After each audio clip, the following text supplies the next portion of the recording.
want to make one thing clear. I was a very strong Sanders supporter, as almost everybody in Washington State was. It was like 74% or 72% Sanders vote. But one of the things that I actually was very skeptical about from during the primaries even was the $15 national minimum wage. I did not think that was a good idea on a national scale because of states that have economies that are based around small businesses. There's states like Nebraska where it has extremely low minimum wage, and if it were to increase, all these small businesses would go out of business and it would crash the state economy. People were explaining that to me, and I was looking into the numbers, and it was like, oh, that actually makes sense. However, cities like Seattle, it has been able to work in Seattle, but I do want to know the pros and the cons of it, even within a relatively prosperous city. And Tacoma, Washington, is not as rich as Seattle, but it's it's getting costlier, and a lot of people who work in Seattle live in Tacoma. So it's that's definitely me. So yeah, so the cost of living in Tacoma is going up because there are people that can afford to pay up to like $1,500 for an apartment if it's a nice apartment, in Tacoma even, and that's like a 45-minute drive to Seattle or so. So I wanted to discuss the pros and cons of a local $15 wage hike, as well as discussing what problems you had in this activism. In this, I'm going to mute you for a second. You have to unmute yourself. I have no idea what's going on his end. I'm not making any noise, and that might be Ryan. I don't know. No, it's not me. Yeah, no, it sounded like someone's like throwing teacups or something. Like, to be honest.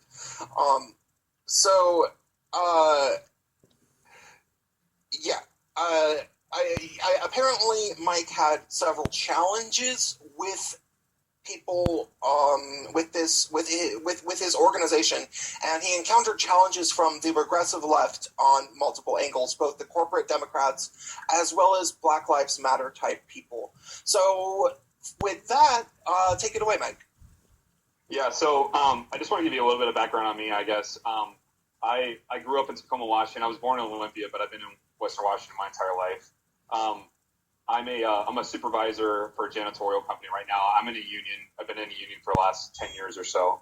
I've been kind of an activist for the bulk of my 20s. I got really politically active when I was about 19 during the Bush years. So I've been kind of around. I haven't been as active lately, but I feel like I've been in the thick of it for quite a while.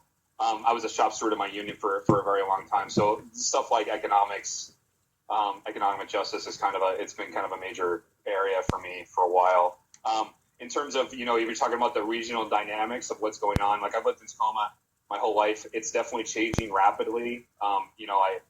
Property values are jumping up, year after year. More and more people that are being priced out of Seattle are ending up in Tacoma and South King County.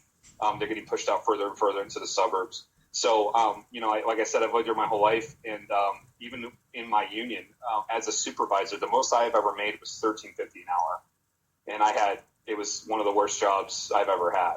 So I ended up going to Seattle. I make upwards of about $18 an hour, and we have really good, health care and all that because I'm in a union. But I'm driving back and forth 45 minutes every single day. Luckily we drive at night, so I don't have to deal with the traffic. But it kind of sucks that I have to drive to a completely different city in order to make the wage that I need. They kind of just have a halfway decent lifestyle. I'm not rich. I'm doing better by some of my peers by virtue of having a union. Like, I can go to a doctor. It's not too expensive. I have a halfway decent wage. I mean, for what I make in Seattle is okay for Tacoma. But if I was living in Seattle, I wouldn't be able to live there. That still wouldn't be enough. Most of my coworkers that live in Seattle even live in Beacon Hill and these areas close next to the building I work in. I mean, they tell me they'll have $10 in their bank account if they're done paying rent. They're all, they're talking to me about like when Kool-Aid goes on sale and mac and cheese. It's ridiculous. It's ridiculous. And, particularly in janitorial, we deal with the commercial real estate industry. And this whole area in the Pacific Northwest is booming. it's been growing dramatically. I mean, Prince, you've been living here for, you grew up here and you're very familiar. It's changing rapidly. I mean, the economy is booming, but yet the wages are stagnating, far, far behind. In commercial real estate, I mean, they're calling it not just for private rent for people to rent apartments, but like for offices to go into big office buildings. They're calling it the new San Francisco. Oh yeah. So the property managers and stuff that run these buildings that we work for, I mean, they're making money hand over fist. Yeah. Well, and I don't know how aware you are of this, but the reason it's this way is because it's hot money from China that is being invested in these weird Ponzi scheme urban developments. Have you heard about that thing? Yeah, I've heard about that. Yeah, I mean, there's plenty of rich people in this area that are making a lot off of it too. Yeah. Oh yeah. But it's not just China. But it's these things where if you have a bunch of money, in order to, you can avoid paying taxes on it if you reinvest it. So you say, oh, I'm going to build this condominium and I'm investing in this condominium. But these people they don't want the condominium. The condominium is going to be worthless. Nobody's going to buy the condos, and they probably know that. But as long as they have their money invested in that condominium, they bought it and it's there, they can not pay taxes on their money. So they have all of these condominiums everywhere that they own. And then the second that the city is like, hey, you need to stop doing this, like, they're making money as long as they're building, because they're avoiding the taxes. And so they're doing things like, they're doing things like fighting tooth and nail to get permanent residents out of old buildings, because they will make money off of demolishing the building and then building a new condominium in its place.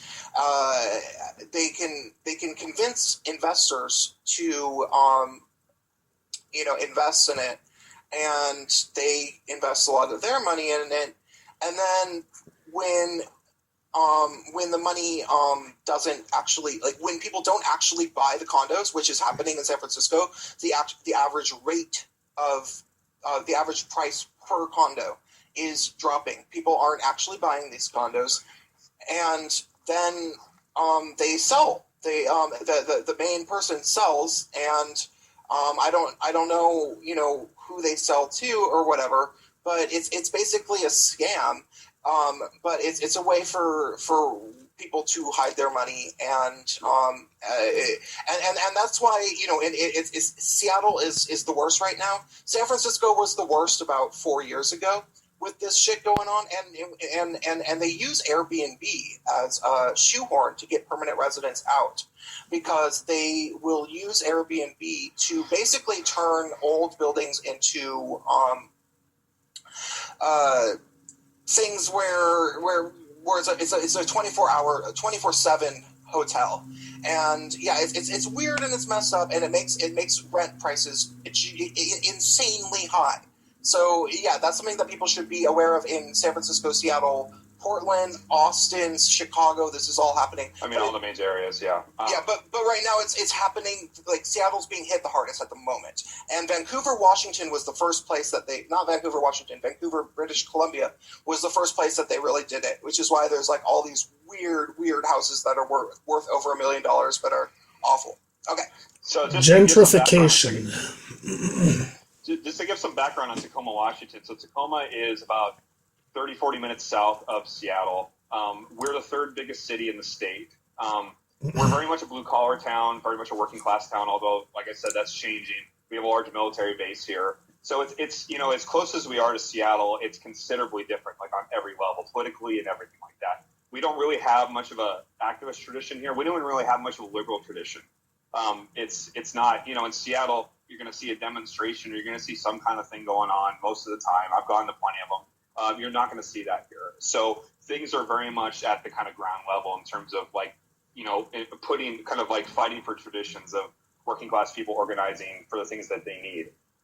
Here, it's interesting when you talk about condos. There's been several attempts to re-gentrify Tacoma in certain parts of it. during the first economic collapse, the housing crisis, we actually had a condo boom. So several different condo buildings were built, and some of them were built on the waterfront here. But the ironic thing is that nobody could fucking afford them. Like nobody could afford them in Seattle and Tacoma. And so many of them actually were foreclosed on, or they were turned into really high priced apartments where they would have college students crammed into them, 2 or 3 to a bedroom. So what ended up happening is that they decided they were going to try and sell them to Seattle yuppies. Well, if you're a guy in Seattle that has a cool pad up there, you're not going to want to come out to Tacoma. It doesn't matter how many farmers markets we have; you've already got a cool place. And they're trying to do that on the waterfront in Tacoma too. We have a small sliver where they've built up condominiums, and they have a movie theater. Me and my friends like to call it Little Bellevue. They play like smooth jazz outside in the parking lot. It's all very nice and posh, and doesn't make any sense for the whole area. But anyway, so I guess one of the reasons why I wanted to talk to you about this is because I follow a lot of folks on YouTube that the anti-SJW crowd, I guess the skeptic crowd. What's emerging now is the alt-left, which you helped coin, and there's a really big emphasis on the culture war. The really obnoxious things, the cultural aspects of identity politics and what it means and how it applies. But I don't think there's been much discussion about how deep it is, like how much it actually affects like the people that are trying to fight to actually improve the lives of the majority of people in the population. Because when I'm like, we'll go into this in the course of the live stream, but I wouldn't just call it the regressive left. I usually don't use that term. I'm still trying to kind of figure out what it absolutely means. But in the course of the 15 Now Tacoma campaign, the mainstream left was our biggest antagonist. The employers were terrified. We were coming off the heels of Seattle winning a minimum wage. There was minimum wage increases all across the country in similar campaigns. They were terrified. They were certain it was going to win. Meanwhile, the mainstream left, which I would include, the nonprofits, the kind of do-gooder nonprofits, the NGOs. The ones that are basically like the kind of shit that Tsar Najashi probably works for. That kind of thing. I guess you could say like Sierra Club, maybe, or Greenpeace. Although I'm sure that there's great people that are involved with those groups, but that typical sort of corporate activism sort of stuff. What college kids that make up the staffers that just kind of want to get your money and don't want your input. The NGOs, some of the leadership of the major unions were opposing us. The Democratic Party, very much so. The supposed, liberals in the city council. They all did everything they could. While they, in public, they might kind of be kind of friendly to it. They did everything they could to throw boundaries in our way and screw us up. So it kind of culminated later on after the election with a certain section of Black Lives Matter. But that's kind of something I wanted to be able to talk about, because it's not just that, intersexual feminists or whatever, or SJWs are really obnoxious online and they dox you and they hound you and they call you racist and they do this and this. They actually, systematically disrupt like grassroots campaigns that are trying to improve people's lives. What happened to us was very similar. It was on a bigger scale, but it was very similar to what happened to Bernie Sanders in Seattle with Black Lives Matter being shut down. In terms of, at a certain point, they decided they couldn't stop him, every other way, so they went after the character assassination. Mm-hmm. So that's kind of what I wanted to get at. But just to kind of give a little bit of background, I don't know how long you've been living in Seattle. Again, I know you've been moving around a lot, but we started in 2014, so it's been a couple of years. We were very much inspired by, the victories of Shama Sawant, the socialist that was elected to city council in Seattle. She was the first socialist to be elected to American, public office in the last 100 years.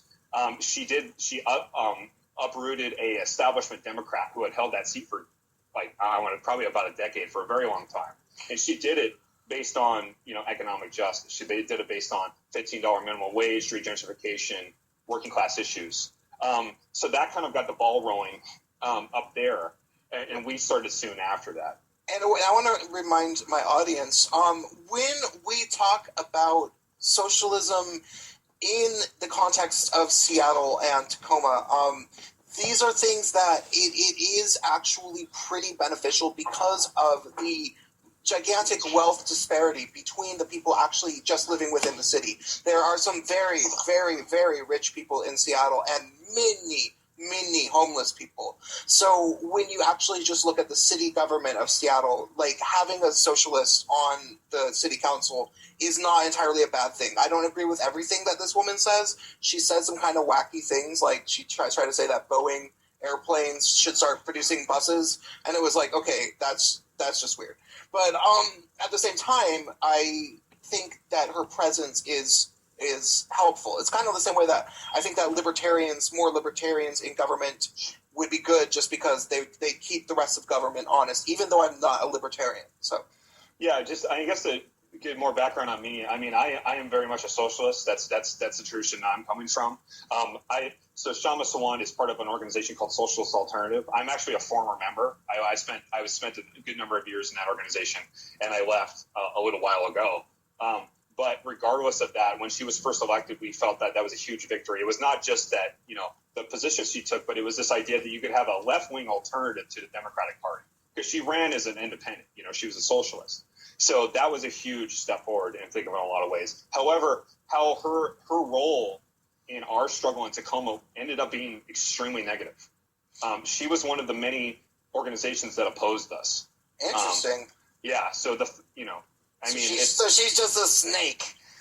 No, I just think that she, like many socialists, unfortunately, in over the course of history, she's found a cozy kind of niche with the union bureaucracy and the liberal Democrats. I mean, it's very much like Bernie Sanders in some ways. Bernie Sanders is an independent for Vermont. He's got a lot of street cred. People really respect him, but he's effectively a Democrat most of the time.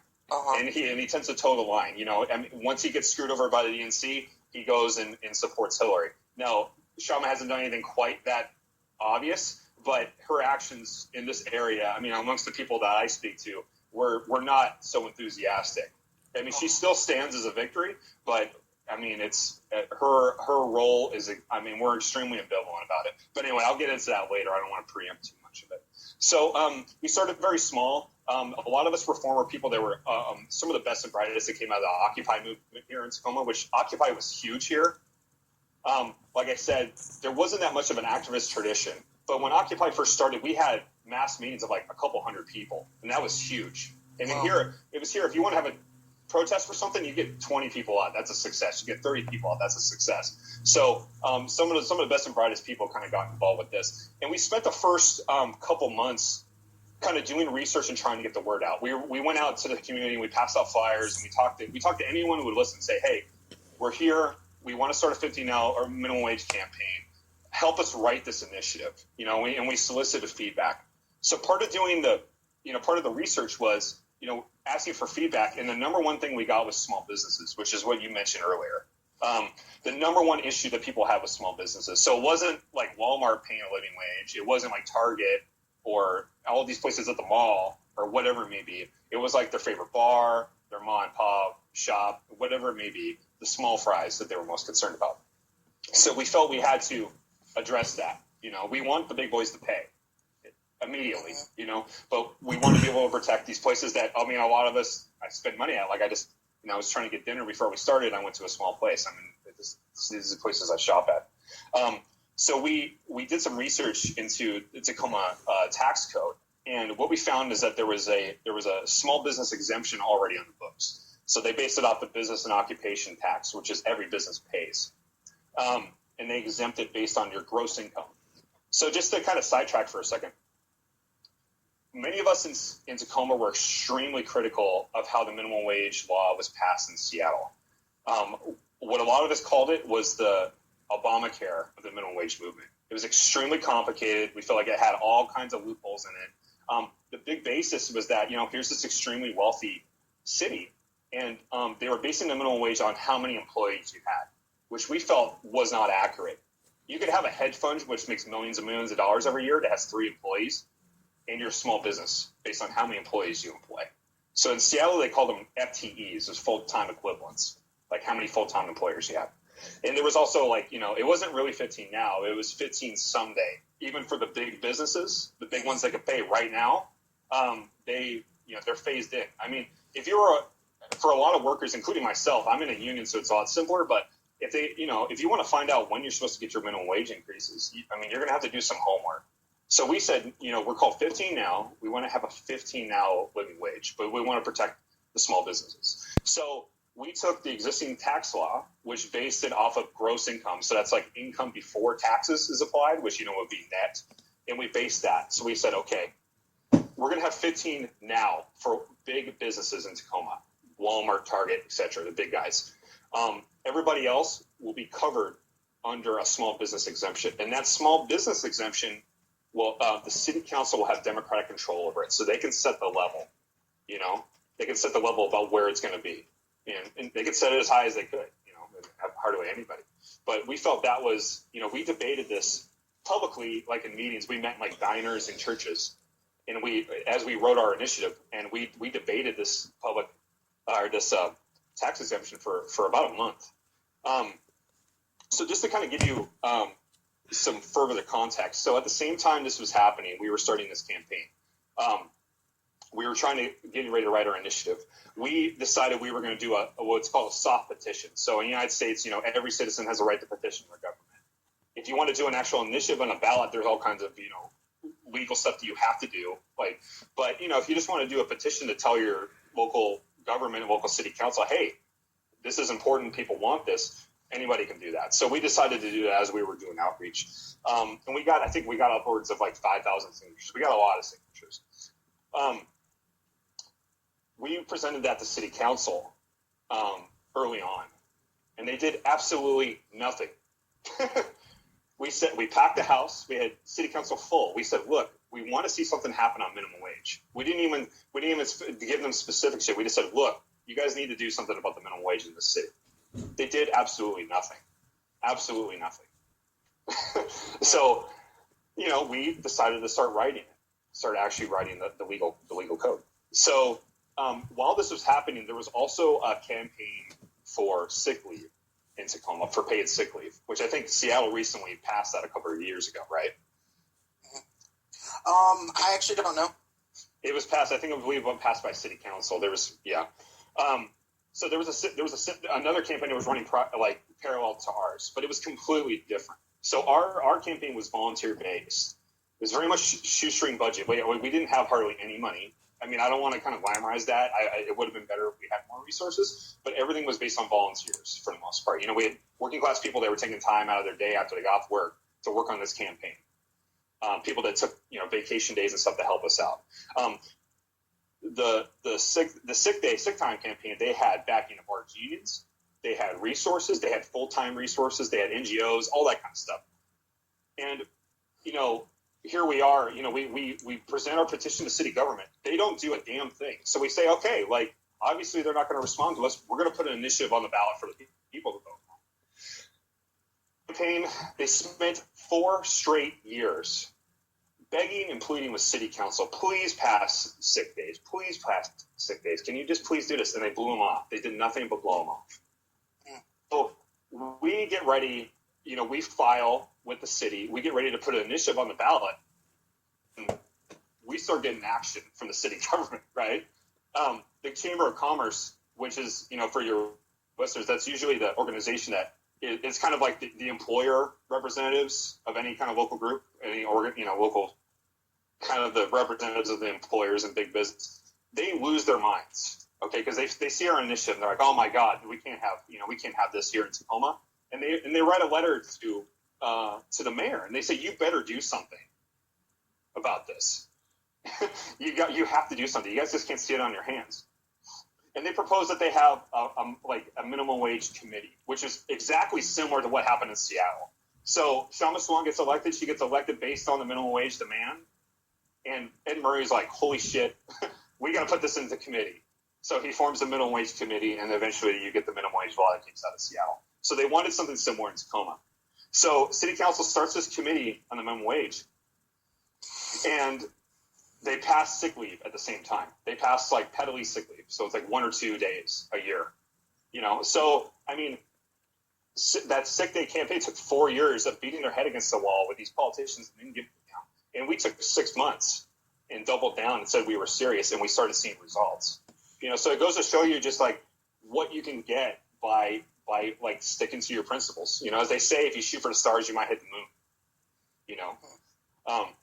So as this was going on, we were endorsed. I mean, we got a couple of different endorsements locally here. There's a group called the Pierce County Labor Council, which represents a lot of unions. They endorsed us early on, which was really great, and they sang our praises and they gave us a little bit of money. Meanwhile,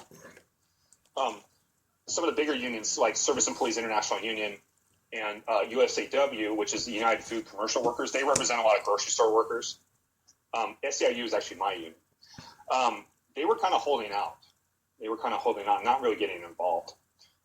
Same thing with Shalma Sawant. We asked her several times in public if she would endorse 15 Now Tacoma, and she flat out refused. She just would not even answer the question. We even had supporters in Oakland, California, confront her at a town hall, and she wouldn't even answer it. Both the leadership of the major unions, SEIU and USCW, and Socialist Alternative Shama Sawant came to us early on and said, you need to drop this initiative.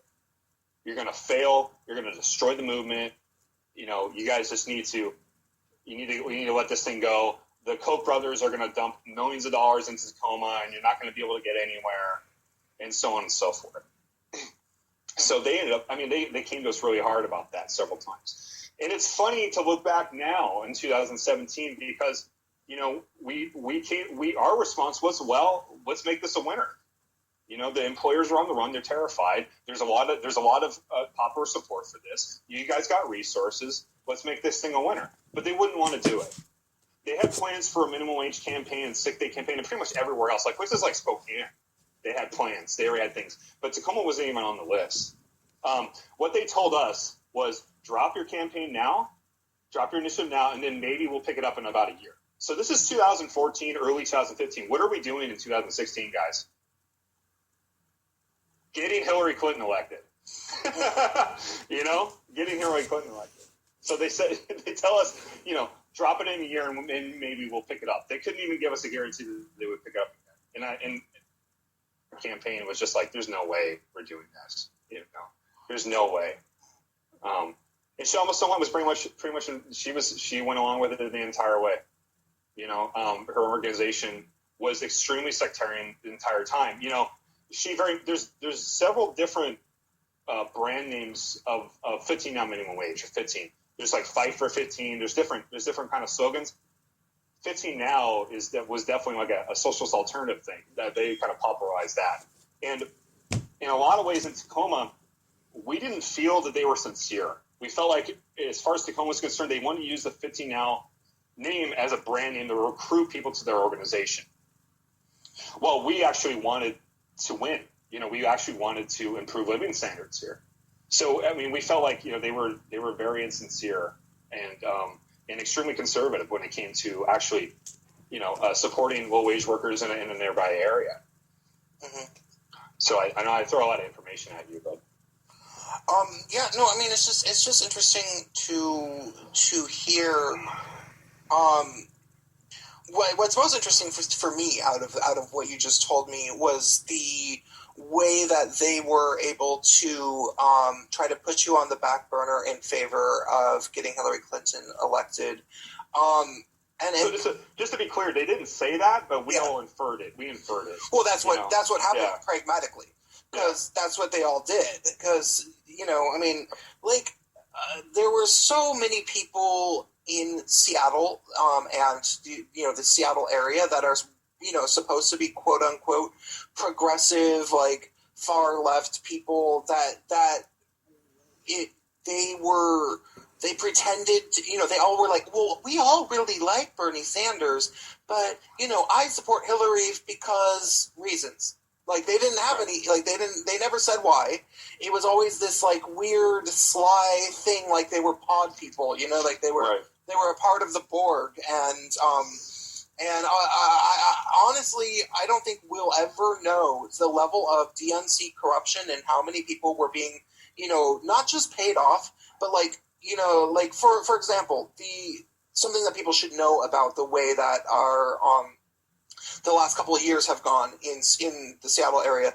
The Seattle Stranger is a newspaper that traditionally was an alternative newspaper, very, very progressive, and the editor is Dan Savage, who's this gay activist. He's the person who started the It Gets Better campaign. Is it still Dan Savage? Yeah, I'm pretty sure it is. Okay. And so there's supposed to be some sort of, progressive thing, and they represent progressive media in the Seattle area, but they are total fucking sellouts now. Like Dan Savage has said himself that all homophobia is rooted in misogyny, which is just like pandering to feminists is total bullshit. And the Seattle Times, which was traditionally the, big newspaper, and the Seattle Stranger was supposed to be the alternative newspaper. The Seattle Stranger endorsed Hillary Clinton in the primaries, and the Seattle Times endorsed Bernie Sanders in the primaries. Wow, that's amazing. I did not know that. Huh. Yeah, so it's pretty crazy the ways, and I don't think that just happened on accident. I think that Dan Savage got a pretty penny, and was told, and as many people were in media were told, I'm pretty sure this is what they were told. This is my guess.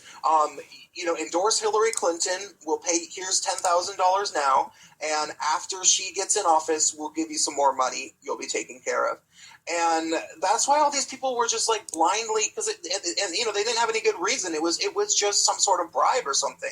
And I can only imagine that happened to a lot of people in city government, and those people were sort of told, hey, anything super progressive in terms of sounding more like Bernie Sanders, things that would increase minimum wage, the type of ideas that he was talking about. Don't put too many eggs in that basket, because ultimately you can't sound too much like that, because you're supposed to sound like you're supposed to be working for Hillary Clinton. And it's not surprising to me that even people that were self-identified as socialists probably had that same kind of nudge, like this Sawat or whatever her name is. It's very likely that she was bribed into trying to brush you guys off. Well, it's very cozy. It's a cozy relationship, because she was elected on the basis of being an insurgent candidate, very much anti-establishment. The SEIU and the UFCW, they were trying to organize fast food workers in Seattle into a union, but they were more excited about Shama Swant. They were more excited about her. Like she was tapping into their anger directly. Meanwhile, these unions, and I'm part of a union, and I want to make it really clear, like I fully support the labor movement, but we desperately need reform in terms of the leadership. They were getting more excited about her. So she was very much an insurgent candidate. And I was part of that organization for several years. And our big thing was that we need a left alternative to Democrats. Like, our analysis was the Democratic Party is very much a big business liberal party. Like, working class people from all kind of walks of life. Like, we need to be able to have our own organization to fight for what we really need. Because I'm really sympathetic to Bernie Sanders supporters. Like, I understand what they're reaching towards, and I know they're very well intentioned. But I could have told you, just based on the history of the left, the abusive relationship of the left with the Democrats for the last 100+ years, what was going to happen to him in that primary. It was written in stone. It was obvious to me. And him being shut down in Seattle was only one part of it. But I think that's kind of a new development. So it's to me, I was shocked, but I wasn't. I think with circles like this, you oftentimes get to see people's true colors. And in the case of the unions that were supporting us, it was very interesting to see who would endorse us and who was enthusiastic about us and who wasn't, like who wanted us to withdraw or who didn't want to put resources. Because the unions that support us were mostly high-paid jobs. They were mostly they were state and local jobs. They were, it was highly skilled. No skin off their ass, kind of. Yeah, but I think it's even worse though, because SEIU is one of the biggest unions in the country. They mostly represent low-wage workers. It's like hospitals and janitors, security guards, stuff like that. Hospitals, you get paid pretty well, but USAW too. They've got grocery stores, and some people are I mean, you got union members that are making $12 an hour, right? Which I think is a travesty. Because what's the point of being part of a goddamn union if they don't pay? But, I mean, it's interesting to see. They were the ones that were most opposed to having this struggle in Tacoma, which says to me that they didn't want to disrupt the cozy relationship that they had with these employers. The sweetheart deals that they had with these employers. They didn't want to disrupt that. They came out publicly in the Tacoma News Tribune against us. They one of the secretary, I believe the secretary treasurer of UFCW, came out and said that we had a flawed initiative and all this kind of stuff, and we should have spent more time speaking to small businesses and whatever. But we did. They also accused us of not even coming to them for endorsement. But we had several members of their unions that were coming to them during union meetings and say, "Hey, get involved with this," and they didn't. They simply ignored it. They didn't take it seriously. So just to be sure for your listeners, so 15 Now was an independent campaign. Like, it was very much a coalition. Like, I'm a socialist, and there was plenty of socialists involved, but we had a wide variety of people. I mean, we had retired folks. We had a couple homeless folks that were part of our group. They were living out of a shelter. We had college kids. We had young Democrats. We had radical Christians because we met and we went to church for a while. So we had a wide variety of people. So this wasn't this like big communist circle jerk or anything like that. It wasn't like this was pretty. It was really broad. There were just good, honest, working people that felt like this was a good plan. Yeah, and it was driven. It was grassroots. So these careerists on the left that do good work for a living as staffers, they get up and they talk all the time about grassroots this, and we need the working class needs to do this. But this is exactly what this campaign was, and they did nothing but throw roadblocks up. They did nothing but throw roadblocks up. They did nothing but try to, stifle us the entire time. So from there, we had to, we filed our paperwork, and we got on, we had to gather signatures. So we went out to the community, and we did that for several months, gathering signatures. And, that was a kind of a whole story in and of itself, because we had to, I don't know, Seattle's a little bit different because it's such a bigger city, but in Tacoma, there's not a lot of public spaces. There's not a lot of places where you can go and get someone's signature for a living wage lot. We have festivals. We have a gay pride festival and ethnic festival, all kind of fun stuff, but that's only during the summer. So most of the time, you got to go stand outside of grocery stores. So we had had a mini free speech battle where we had to kind of look up the information. We had to look up the laws for collecting signatures in public, and that was a whole thing. But anyway, we rallied and we got our stuff on the ballot. So that year in 2015, we organized a May Day demonstration. And like I said, there's no May Day tradition in Tacoma. I mean, we have demonstrations and stuff. It's not like Seattle. we're not on the news, breaking shit and breaking. We don't have a black bloc that runs amok every year. But we decided we were gonna help organize a May Day rally, and we were gonna try to bring in a number of different groups to kind of have it all under the same banner. Because 15 Now was, we weren't working in isolation. There was a number of different groups. There was kind of a big upsurge in activism in Tacoma at this point. So there was us, and then there was two different kind of wings of Black Lives Matter, if you can call it most broadly. So on one hand, there's a group called Tacoma Action Collective, and there's another one called Tacoma Stands Up. And at that time, we were kind of in good. We were kind of supporting each other's campaigns. There was a number of different police brutality cases, not only here but in Lakewood, and we would 15 Now would go. We would go to their events. They would try to come to our events. And there was also a campaign against regentrification on the Hilltop, which the Hilltop is a traditional Black working class neighborhood. It's been beaten up and punched around and overall neglected. And there's a regentrification effort there, unfortunately, which is another story. So they were also involved as well. So there was kind of a good mix there. We tried to understand it. We said, hey, 15 Now is not the end all be all. This is just one single issue. We're just trying to raise the minimum wage. That's not going to solve everyone's problems. We really need to kind of we need to find solidarity with each other and our common ground and our common principles, and try to rebuild the workers' movement in this area. Because we're always so neglected. So that was kind of the next big event with that. Okay. Yeah. That's I think an interesting part of the story you were explaining to me a bit. that the Black Lives Matter organizations, at first you had an okay relationship with them, but as time went on, they started sort of bullying you, as I recall. Yeah, so I have to, when I talk about Black Lives Matter in Tacoma, I have to be very specific because, like I said, there's two different groups and they're completely different than each other.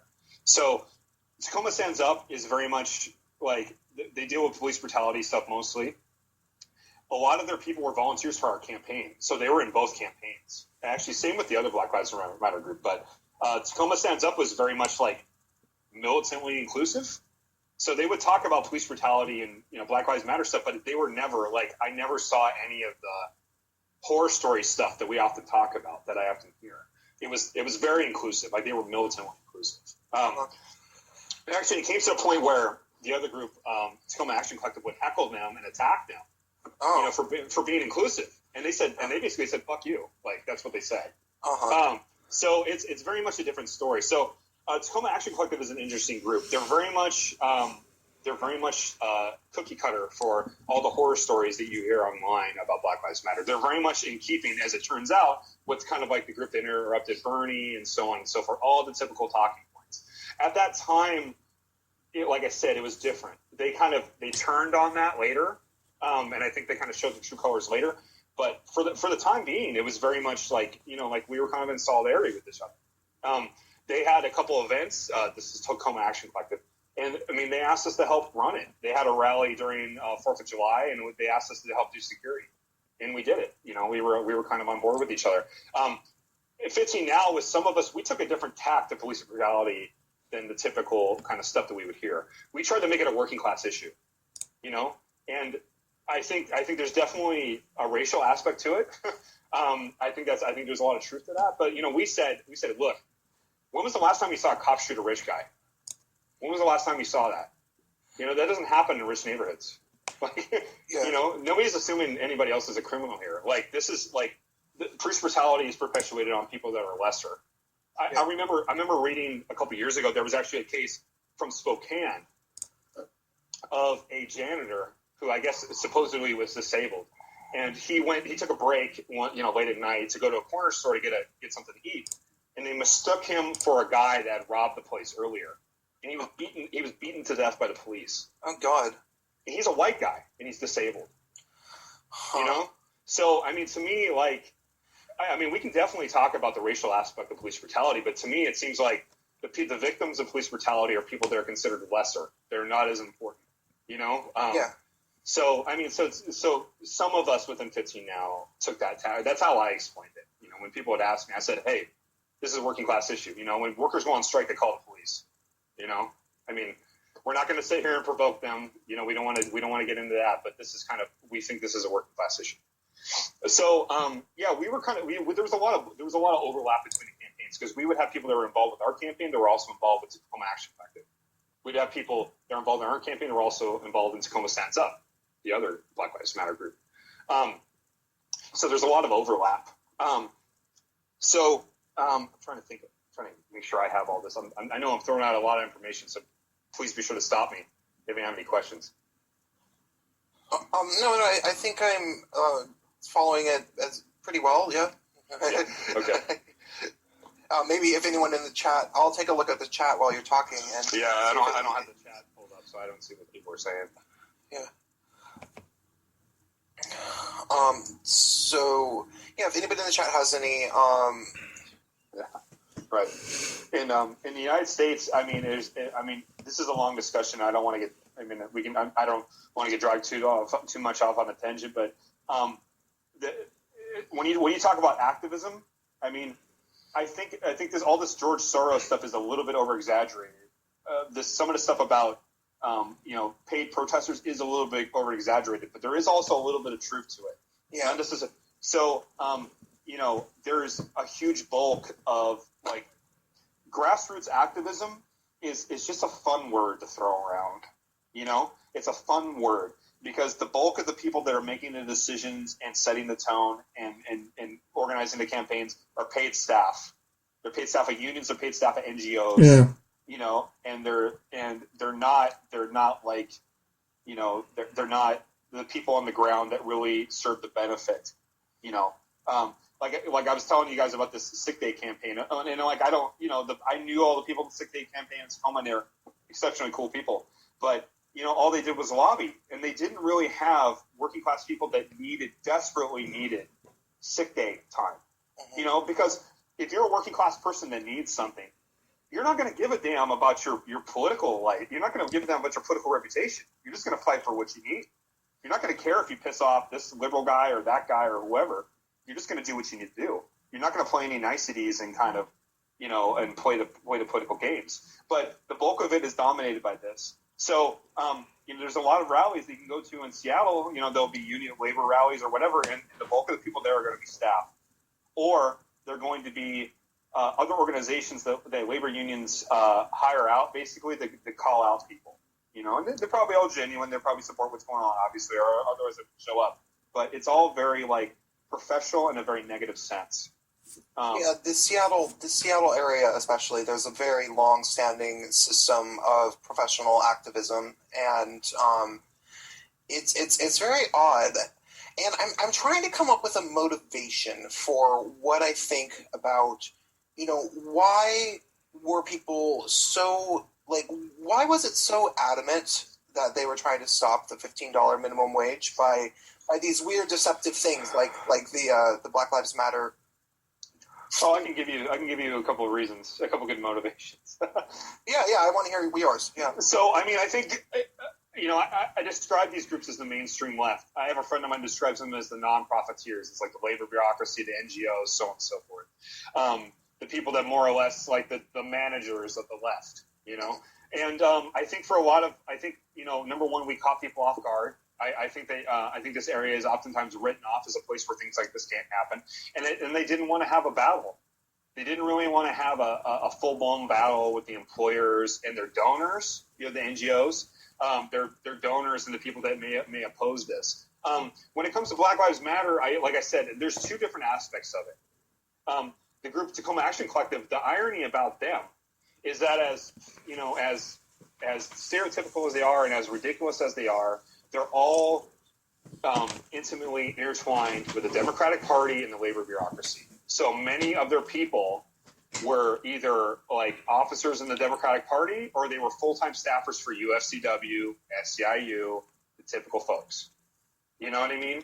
So they may have a couple supporters here and there, but we're talking about college-educated people of color that have a higher standard, a little bit of a better job than most people working at a fucking Starbucks or whatever. They're the people that we were fighting for, per se. Because, the thing about 15 now is that it was going to help people of color first and foremost. It was going to help single mothers first and foremost. Like the people that are on the bottom rung, first and foremost. But, with them, they're very much a facet of the Hillary Clinton wing. They're very much a facet. Yeah, but what I'm trying to think of is why is the Hillary Clinton wing trying to oppose this? Ultimately, what stake do they have in keeping the minimum wage lower? And one of the things that I'm thinking of, I can't help but because of the fact that these situations end up happening first and foremost in the cities like San Francisco and Seattle, where the cost of living is just becoming exponential, and that's sort of what we started this conversation with. Here, I gotta mute Ryan.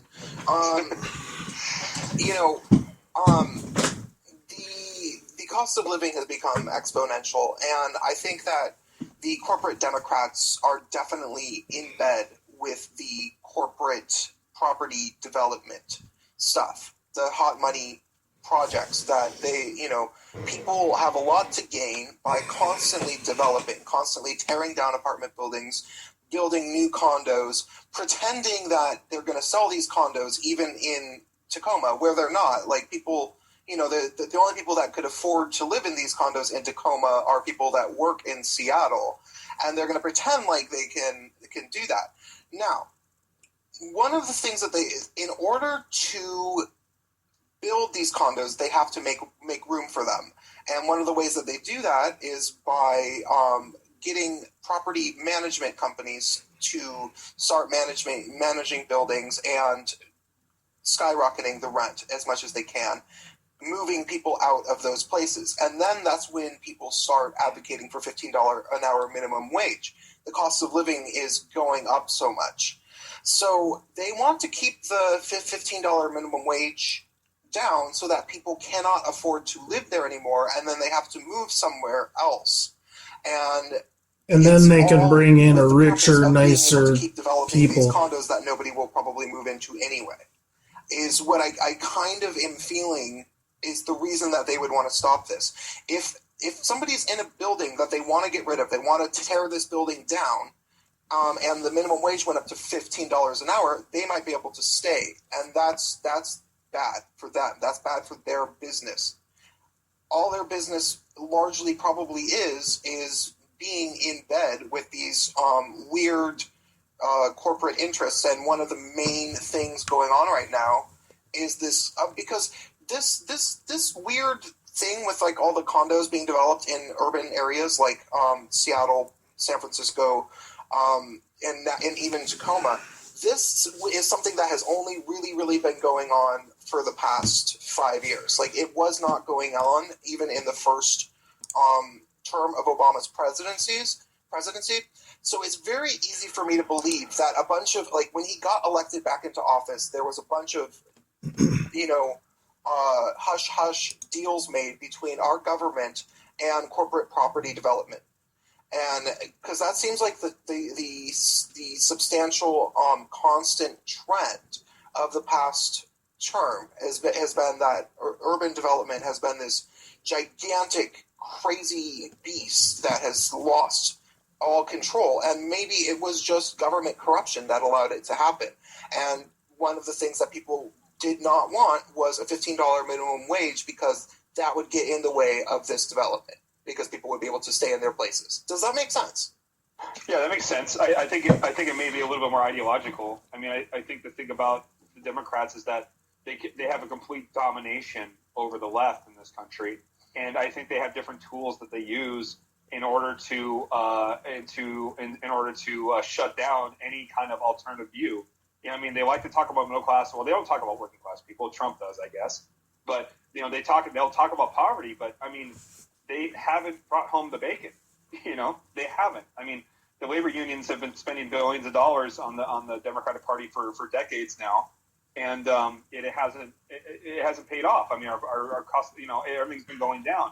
But I think identity politics is kind of the part of it. I think in a way, the corporate wing, the kind of the infused wing of Black Lives Matter not just them, but any kind of identity politics group within the left, they've become like the gatekeepers. Because I think the thing that ties 15 Now campaign together with the Bernie campaign in some respects is the emphasis on social class. The emphasis on social class, the emphasis on solidarity and kind of more traditional leftist ideas, and that runs contrary to an identity politics.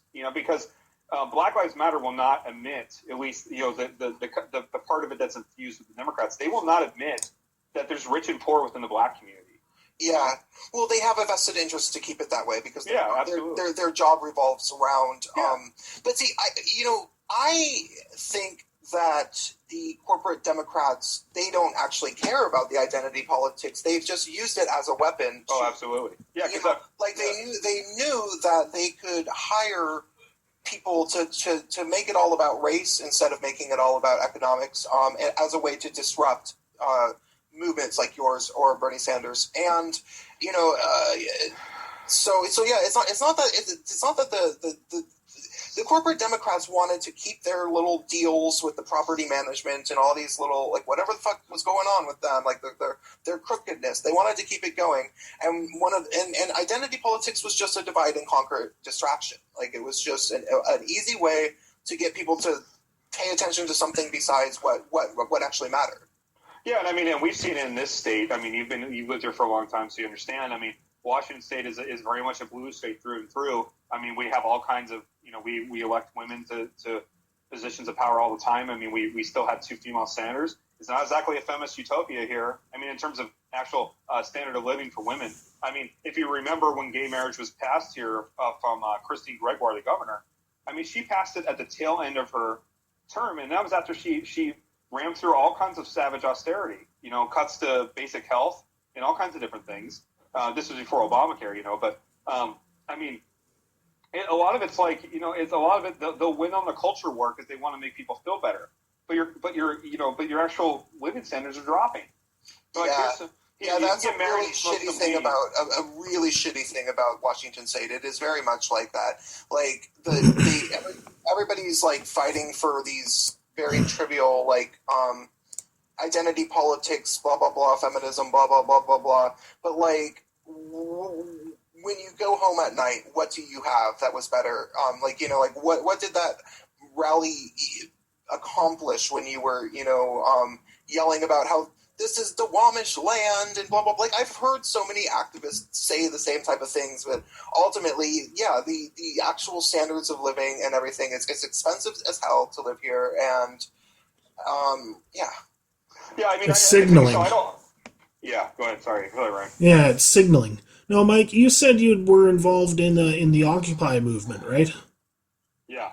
Yeah, I've heard that about Occupy. I've read in a few places that might have been derailed by the emergence of the whole SJW thing, because they would basically crash Occupy rallies that were protesting against excessive corporate influence in politics, and then go and make the protests instead about the kind of frivolous identitarian issues that this college class of kids were really obsessed with. These were the people that imposed the progressive stack on some of the Occupy rallies and became really preoccupied with indigenizing the space and these kinds of things. Was that your experience with Occupy? Did you see stuff like that happen? I was very lucky. No, I didn't. Actually, I remember there was big debates about the progressive stack, and people shut it down. I mean, a lot of people shut it down. To be perfectly frank, a lot of folks that were involved with Occupy were white people, but they were also of a lower economic status. I mean, I saw the importance of Occupy in Tacoma is that I saw a lot of fresh faces that I'd never seen before. A lot of new people that really got energized. Occupy Tacoma died because it became terribly irrelevant as the 2012 election came by. It became very lifestyle-ish. It wasn't about transforming society. It was about just smoking weed in a public park. Yeah. But it was still a major development. But I did hear about a little bit of that. I would read articles of like kind of upcroppings of stuff like that. But this I didn't really see the SHW thing like really blow up until like a couple of years ago. See, most of the traditions are completely eroded here. I mean, the term the term that's often used, which I think describes it as business unionism. Yes. Workers' organizations in the United States effectively run themselves like insurance companies. Yeah. The activist arm of an insurance company. It's like it's not really an organization you can really turn to. They're extremely bureaucratic. They're extremely top-down and anti-democratic. I mean, it's a whole other different story. I have all kinds. I could have a whole live stream with you guys about my experiences in my union, but. I guess to keep the timeline rolling. So we get on the ballot, and in response to us, like I said, the Chamber of Commerce completely lost their minds. They finally got the city council to do something. So the city council sets up a minimum wage task force committee, and it's represented. There's employers and union people there, and there's all these it's like this big show, political show. It's a joke, and they debate. They're trying to debate what kind of a plan that they can put on the ballot to counter ours, to have competing against ours. So two different plans are put forward. One is like a 15 in a couple years. Like it's a lot like Seattle. It's a little bit better than Seattle. It's 15 in a couple years, 6 to 10 years or something. And then there's like a $12 an hour minimum wage in like 2 years, and that's the business side of it. So the business side ends up winning out, big surprise, and they get their initiative put on the ballot against ours. So when people got their ballots to vote, it was it turned out being perfectly legal, but it was a little bit shady. There was actually two different questions. So when you would want to vote on the minimum wage, it was like, do you think there should be a minimum wage increase? Yes or no? And then regardless of how you vote, you vote again for $15 or $12 an hour. So you voted twice. So the reason why that's important is because that will confuse people, as unfortunately that will stop people from voting sometimes. Yeah. So anyway, it got put on the ballot. Long story short, election day comes by, and the $12 an hour campaign is set up. They are fully funded. Now, it's not the millions of dollars of Koch brothers money that they were talking about, but it's like they have like $100,000 in the bank, okay? And they got billboards and stuff like that, and we're still the punk rock minimum wage campaign with like $5,000 in our bank account in a small little office. And election day comes by, and $12 an hour ends up winning, okay? So we lose, but for such of a small group, we held the line. We still got a 26% raise for every low-wage worker in Tacoma, Awesome. So and they outspent us. I mean, they had $100,000, and we ended up forcing the issue. We held the line, and we were able to force the issue. So what's going on with that at the same time is that there's a hotly contested city council race on the hilltop, the black neighborhood I was telling you about, the very poor neighborhood. And this is where it gets interesting with Black Lives Matter, because there's two major candidates that are competing for that spot. And in a lot of ways, it kind of reminds me of the 2016 election, because it was just garbage. It was just like there was just no good choice. On one hand, we had one candidate that was kind of considered the moderate, kind of left guy, who was backed by the labor unions and whatnot. He's a white dude, and he doesn't take a position in the minimum wage. Like, we're the number one political issue in Tacoma at that time. He doesn't even take a position on it. The other one is a black identity politician who is supported by the Chamber of Commerce and the News Tribune, which the News Tribune is the only newspaper in Tacoma. It's also considered kind of the voice of big business in Tacoma. He took more money from the Chamber of Commerce than any other candidate, so he's very much a business candidate, right? He comes the Hillary Clinton in this metaphor. Yes, but he's a black candidate. Okay. Oh God, Black Hillary. He's a black identity candidate. Okay, so he's raised himself up from poverty. Now he's going to punish the rest of us poor people for not making it. Okay, so he's backed by some unions too. So it's kind of a split. So he's like Barack Obama. In some ways, although Barack Obama has more of a liberal facade, this guy really did. So, again, the specter of identity politics comes out. So it comes out in the media that there's accusations of the other guy, the white guy, of domestic violence against his wife. Okay. Oh, God. And I'm not sure. Okay. The irony is that his wife actually volunteered for our campaign, but I'm not really sure. Because it's coming from the News Tribune. The News Tribune is supporting his opponent. So I'm not really sure what to think. They literally just might be lying completely. Yeah, I mean, and the News Tribune is like the major outlet, so there's not any alternatives. I mean, he could have been smeared. It could have been true. Who God knows what. But, the Tacoma Action Collective goes out hard. They go out hard for this guy. His name is Keith Blocker. He's the black identity. That's what I call him. He wouldn't call himself that, but, the black churches support him and whatnot. And that's actually it was kind of sad for us, because the black churches, we met with them, and they were very much, for the most part, they were on board with what we were doing. But it became clear that even the groups that supported us, like the Pierce County Labor Council and the black churches and others, they shifted their focus. I mean, they supported us on paper, but they weren't devoting any resources. They were going towards this city council election. They were putting everything into that. They were mobilizing people to knock on doors and everything. I mean, they could have easily mobilized people to knock on doors and talk about minimum wage and their candidate, but they were too concerned about getting this, position filled. And we had several debates with Tacoma Action Collective, and this is kind of where things started to get really bad. Because we said, hey, look, we understand he's a black identity candidate, but he's supported by big business. He's supported by these white employers. These guys that want to crush all of us. That want to turn us all into serfs. And they said, oh, it doesn't matter. We just need to have a black candidate that succeeds. We just need to have someone. I'm like, yeah, but he's a black capitalist. And of course, but they don't have, that's the worst thing you could say, right? So they go hard for him, right? They're real slimy about it, and they go hard for him. So the election finishes up, and, $12 an hour passes, okay? So like I said, we had a lot of overlap between the campaigns, right? And there'd been a little bit of friction, but we were mostly trying to focus on what we were doing. We didn't, we were a grassroots campaign. Our major platform was our Facebook page. We spent years building it up by passing out flyers and talking to people on the street.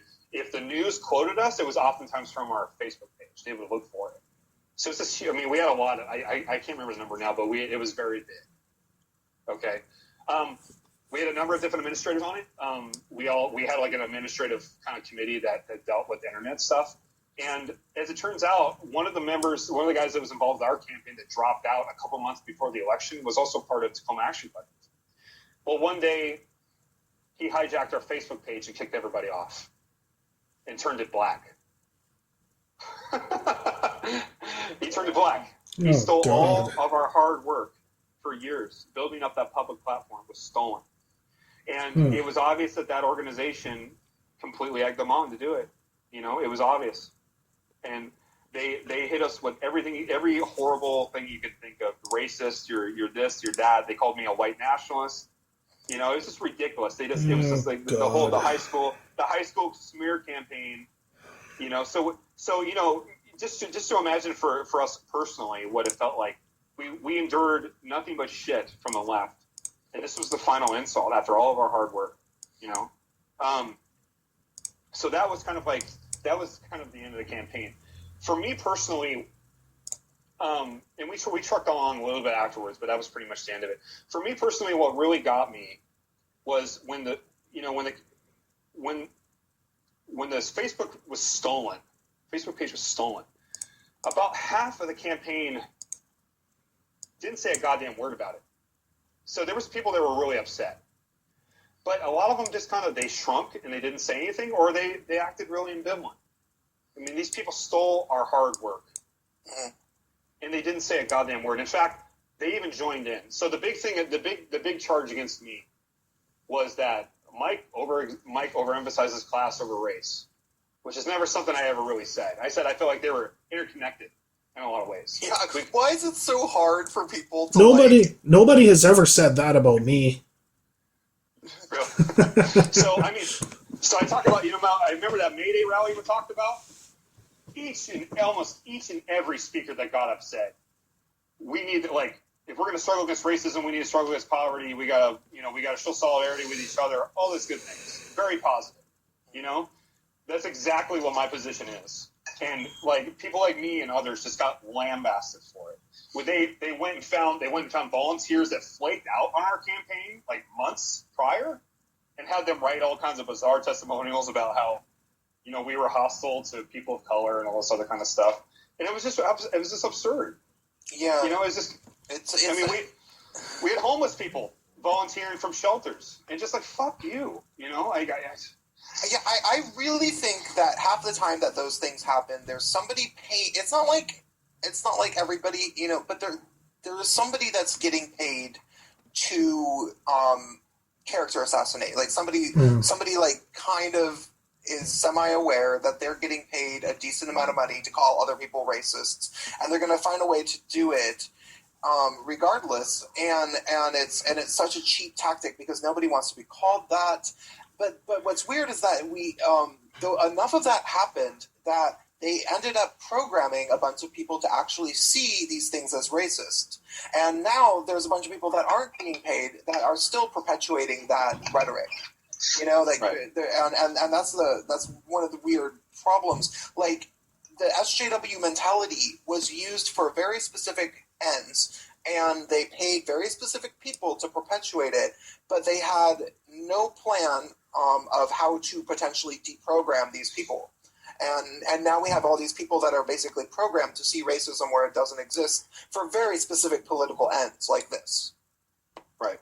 If you look at something real quick. Go ahead.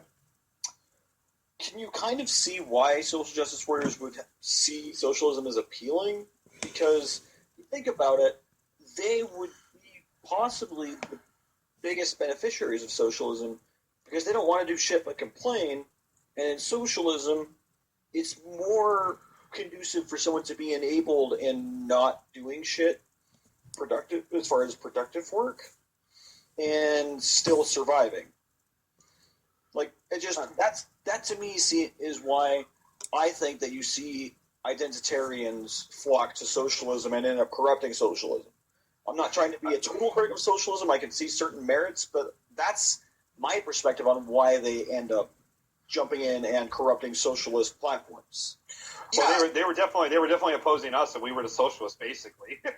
You know, they were definitely opposing us. They were not, they were in favor of the big business black identity candidate. So. I think that under a capitalist system like the one that we live in, it's incredibly easy to sabotage smaller social. Because you aren't necessarily. I mean, I don't know what you want in terms of the federal government, but you were a small socialistic principled movement, but it was a very specific issue. Like you weren't even trying to take over Tacoma and turn it into a socialist town. You were just trying to fight for a $15 minimum. That's not the worst idea, but yeah. But you weren't doing that. But you, it's easy to get people that will attract socialists, but it's so easy to sabotage movements like that because all you have to do is offer one of them a bunch of money and they'll sell out. And so. Like those volunteers that were saying that you guys were racist and stuff. They probably got paid to write those articles. I think it goes deeper than that. I think a lot of it has to do with the fact that, I think white guilt has one aspect with it. Yeah, I was just gonna say, they can't attack. They can't use cultural wedge issues to attack it from without like they used to. Like it used to be the tool of the business class to use actual real racism to divide the workers. Like they would say to the whites, you can't stand with those people, they're black, they're inferior to you, and that used to kind of sort of work until anti-racism and feminism became sort of integrated into the broader left-wing political system. But with that came a new weakness.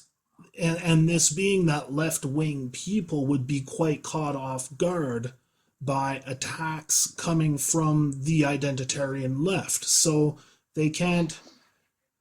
So the new angle to attack you from is, well, you're guilty of racism or white privilege or male privilege, and that can derail something like a union campaign or a campaign to raise the minimum wage or an Occupy or something like that, because unlike... an attack coming from the social right, it really does hit, it hits many leftist people in a kind of a sensitive spot. They take such claims seriously, and then they start to focus on defending themselves and clearing their names of these charges of racism, but by then they've long since been diverted from what their real cause was. So I think the powers that be have definitely figured that out. Yeah, I think so. In our case, I think I think a lot of it had to do with these guys were gigantic bullies, and when they decided that you were out of their good graces, they would smear your name all over town. They would go out of their way to ruin your reputation. And I think with a lot of folks, the folks that kind of caved in, or at least the folks that didn't say anything, I remember them saying, I don't like what happened, but I still want to be able to work with these people. So it's like, don't get too mad, Mike. I know that they fucked us over, but we should just go ahead and sit down and take it. So that was kind of the last nail in the coffin. But one thing I wanted to mention, I just want to talk about Tacoma City Council a little bit, because Tacoma City Council is a really interesting case. It's very much like when people talk about the establishment, or at least the liberal establishment, I think it very much describes Tacoma City Council, because Prince, you're a huge Star Trek fan. Ryan, if you're not a Star Trek fan, you should be. I am, yeah. I grew up on it. That's what I'm saying. So it's like a Star Trek ship full of diversity, okay? We've got a gay guy. We've got a couple mixed-race women. We've got the token troll Republican white guy. We've got a really young guy that used to be a friend of mine in high school that I was in a band with. Long story. So we've got a ton of it's capital D diversity. It has to be one of the most conservative and most unresponsive and arrogant city councils I've ever seen in my life. The old boys club that we used to have a couple years ago was one thing. but this is completely different. I mean, they will not, if like public pressure is brought, they will blow you off, just like they did with us. They're just known for being spiteful and smug. Ryan Mello, who's the gay guy that's on the city council, I mean, he went out of his way to talk down to us. You know, he went to college campuses and just said we were idiots and all kinds of stuff like that. I mean, they were just not on our side, you know, not on our side at all. So, I mean, there's nothing inherently progressive or left-wing about being gay or about being mixed race or anything. That doesn't say anything about what side of the barricade you're on. It says nothing, you know. Right, and that frustrates me when people try to conflate personal characteristics with that means that you should inherently be politically one way or the other. The personal is political argument was just it's asinine, and honestly, you're basically not objectifying, but you're oversimplifying someone's identity by saying it's like, oh, because you're gay, you have to be liberal, or because you're straight, you have to be conservative. Yeah, and that's why we're seeing so many of these gay guys come out and say, I'm conservative now. But yeah. Well, I think Milo emboldened them in that kind of how, you know, in the 80s, coming out as gay was a bold move. Now it's coming out as gay and conservative is now the bold move. Right, yeah. So I'm trying to think if there's anything else I want to add to this. But it was obviously, I mean, to me, it was one of the most important campaigns I've ever worked on. And it's been, you know, when I first got involved with politics, it was all anti-war. I spent so much time on it. Everything was related to that. You know, I worked on a lot of different issues. I worked on a reform campaign in my own union, which came later. But, I mean, this one, I feel like, it was demoralizing, but we did succeed. You know, we held on to our principles. And we did, like, I left a mark on my hometown, you know, and, you know, everybody talks about if we raise the minimum wage, then the sky's going to fall. Well, I got to tell you, even McDonald's is hiring right now. They have huge banners that say $11.50 an hour, part-time or full-time. And, I mean, who the hell wants to work at McDonald's? But still, I thought it was going to be Appalachia down here if we did anything with the minimum wage, you know. That's not the case at all. People are hiring everywhere. So, I mean, I think, you know, it is something I can point to, but I think it said a lot about where the left is at. And like I said at the beginning of the stream, I listen, I like a lot of the YouTubers that talk about, you know, they're really critical of identity politics and SJWs and the alt-left stuff that's emerging, like, you know, your stuff, Ryan and Prince, I like your stuff a lot, but I think it's deepened. I think there's a deeper element to it, and that the mainstream left is hostile to anything that really puts forward a class analysis. That you put forward a position that shows it's about solidarity and sympathy and collective action, like the traditional, like, leftist principles. You know, the idea that we can, like, you know, we can be from different skin colors and we have different experiences of the world around us, but there are certain commonalities, you know, that we need to understand. There's just certain divisions within each community.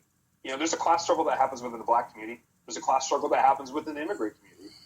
It's very serious, you know. I mean, just look at the history of post-colonial Africa. You know, I mean, the South African miners went on strike a number of years ago, okay? And then it was in the platinum mines, I believe. They're very mineral rich. You know, you have black miners fighting against black cops, black corrupt union officials, and black politicians. And they shot them dead, you know? They didn't say, oh, these are my black brothers, leave them alone. The cops were shooting strikers and hiding their bodies. You know? Well, I believe it. I mean, ever since really sort of starting with this alt-left thing, I mean, we would get libertarians or alt-right people kind of sneer at us. Like, the right wing would just sort of look at what we're doing and just say, communism, been there, done it, didn't work, move on. But the social justice warriors, we really tend to get under their skin. And, you know, and Prince, you can attest to this. I mean, I've been through it 1,000 times now. I just roll my eyes when I see it now, but oh boy, I mean, if the real hardcore hoteps or the the feminoids or whatever, they just lose it. Their attitude is like, how dare you? They really come across that way, like, How dare we Well, make this? It's not even just how dare you. It's like they can't contemplate that we would have these opinions and not be fucking full blown Republicans. And it makes their brain. It seems like they're having brain aneurysms. Like they think that we're lying. But yeah, or they just don't get it. Yeah, they're going to be the one that gets us to admit that we're just actually Republicans in disguise. Like, you know, like that's what they think. They think that it's a trick. Yeah, or else like they don't get it. Like they don't get it, or they misrepresent it. Like if you say, well, we need to focus on some class and economic issues, they fail to wrap their head around the fact that women and people of color and immigrants and so on are going to disproportionately benefit from that, and they're going to benefit from that a hell of a lot more than they're going to benefit from a freaking speech code. Like, it is going to help them in a demonstrable material sense, but they don't get it.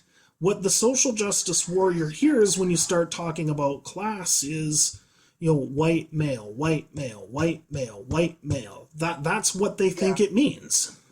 And they think when we say, hey, can we focus a little bit less on identity politics and a little bit more on economics, they think that means, oh, so you just want to say mean things. It's basically, You just want to talk however you want to talk and not worry about hurting people's feelings. Well, I'm sorry, but I think being PC is about treating people with respect, and obviously you don't care to do that. And it's like, oh my god. You don't want to check your privilege. That's all they hear. Yeah. That logic hurts my head so bad. It's like, oh god, that wasn't even relevant to the discussion at all. Like, at no point was that the discussion until you brought it up. Well, I think ultimately the thing is that these people really, really... Okay, so I am definitely not an economics expert by any stretch of the imagination. And it's taken me until, I would say...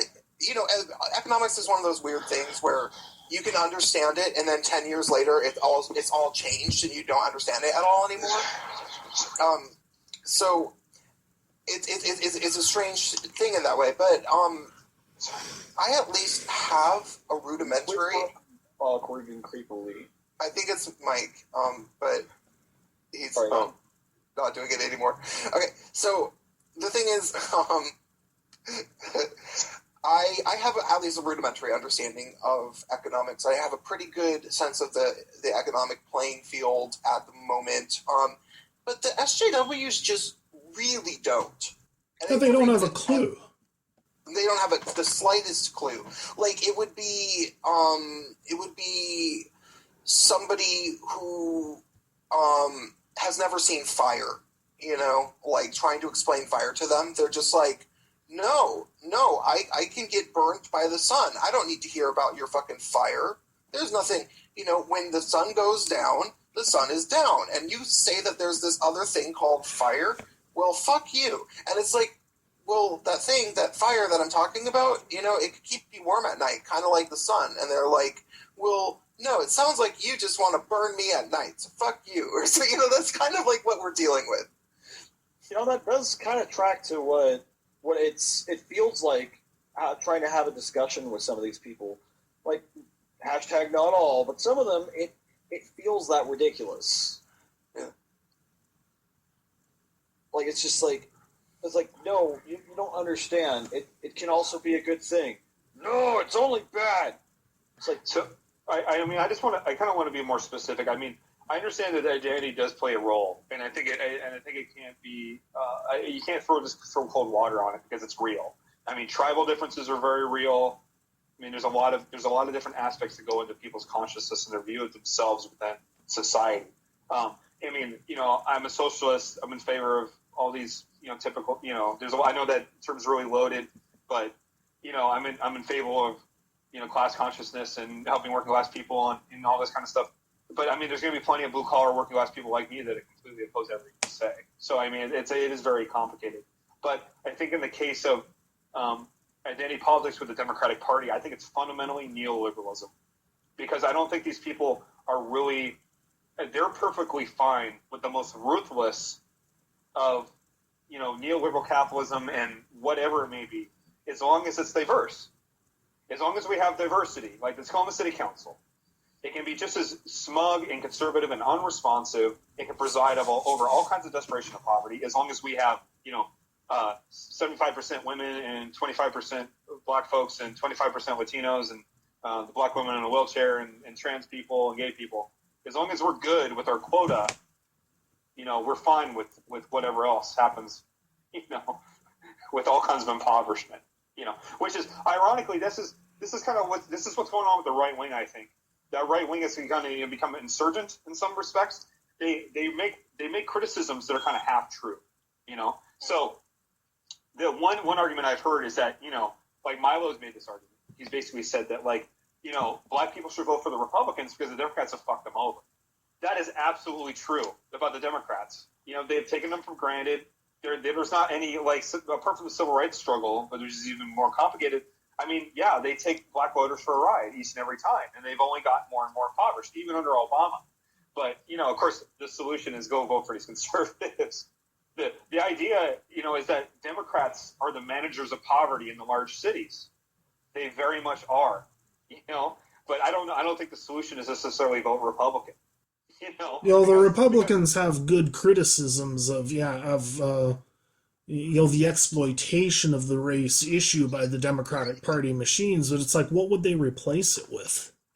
Yeah, right. The exploitation of the blacks by the Republican Party machine.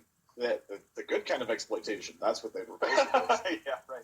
Yeah, but here's my perspective: is what if we had more of a theory on that?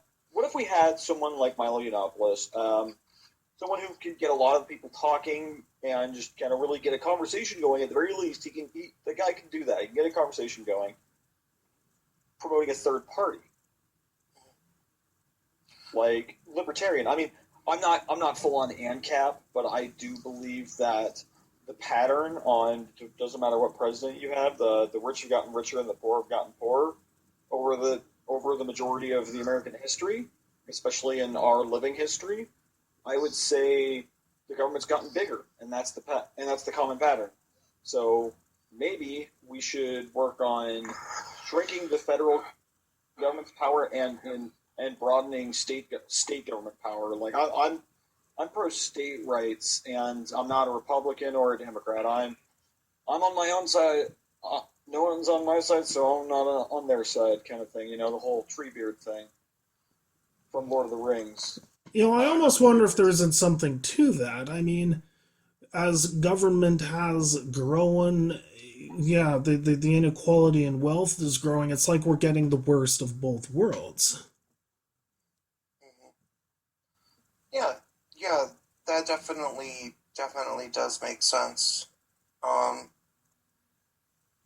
So when I was at Occupy Tacoma, we had a lot of really great people. They were very, very poor. Lots of people that were on all kinds of services. They were on food stamps and SSI and everything like that.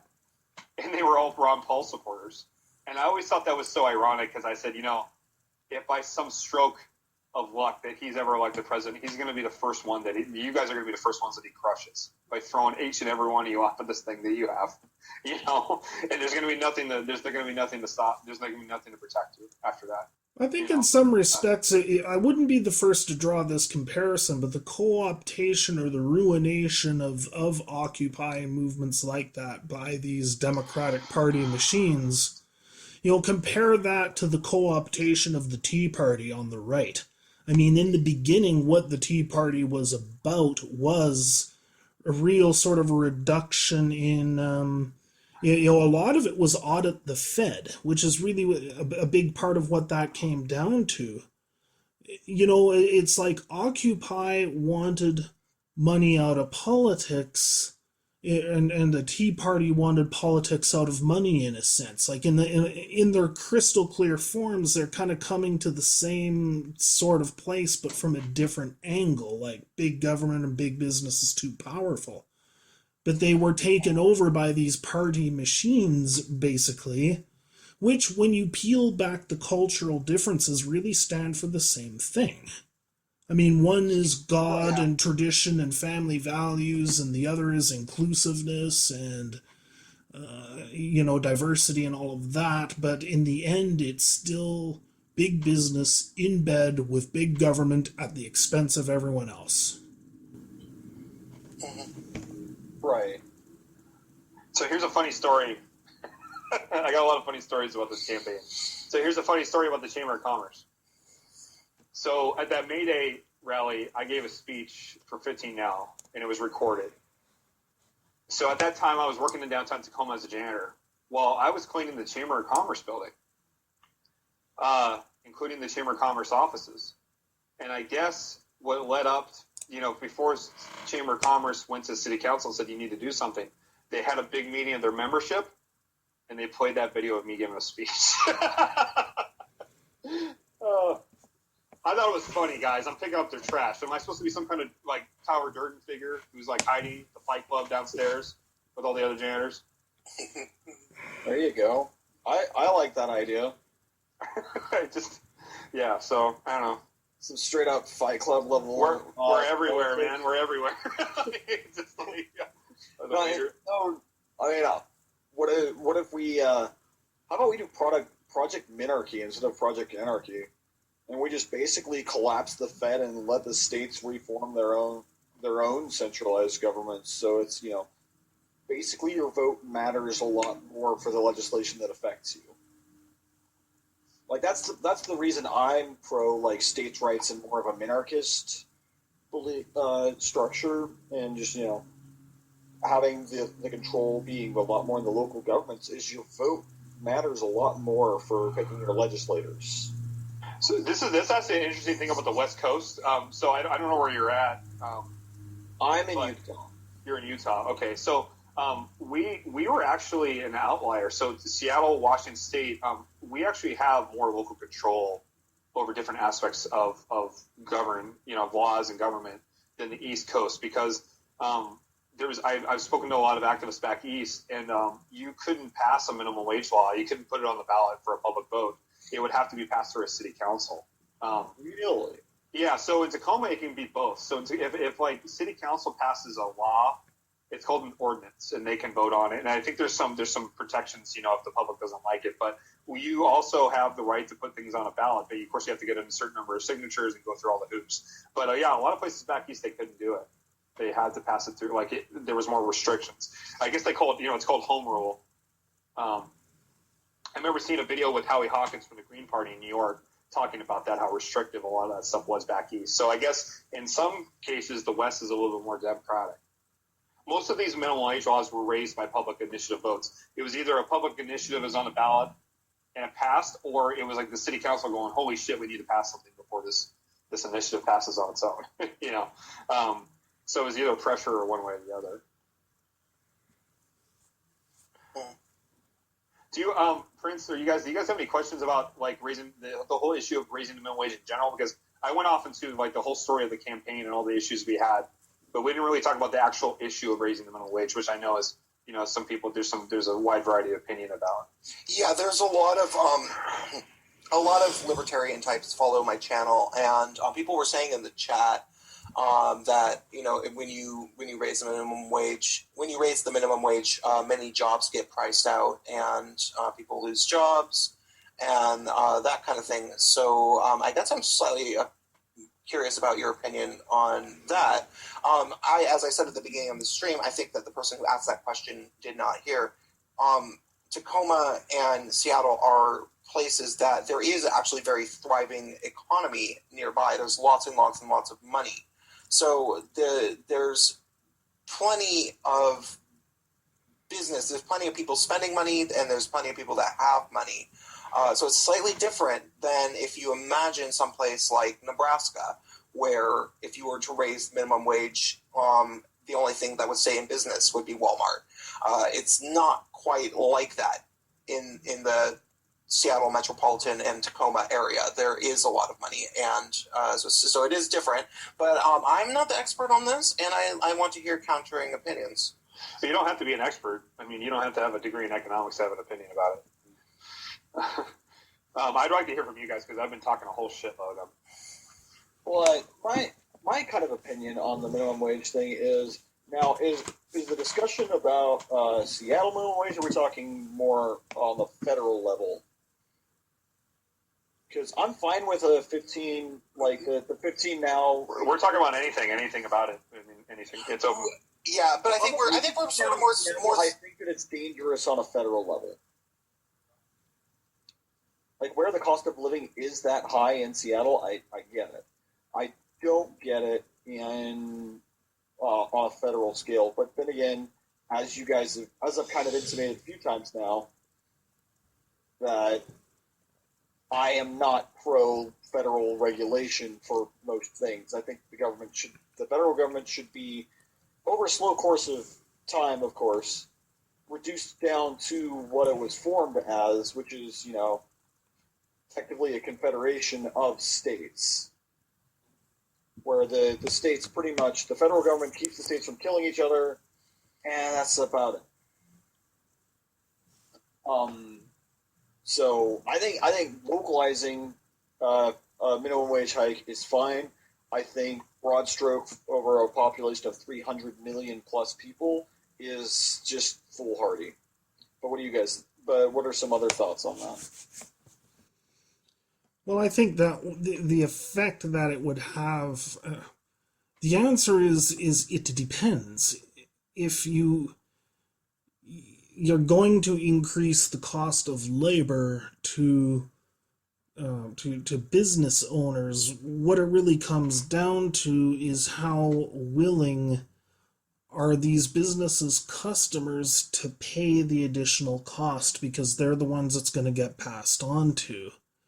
If you have a lot of demand elasticity for whatever it is these businesses are providing, which basically means that demand is highly, it's very dependent on price. As price goes up, demand goes down, and there's a very direct relationship between the two.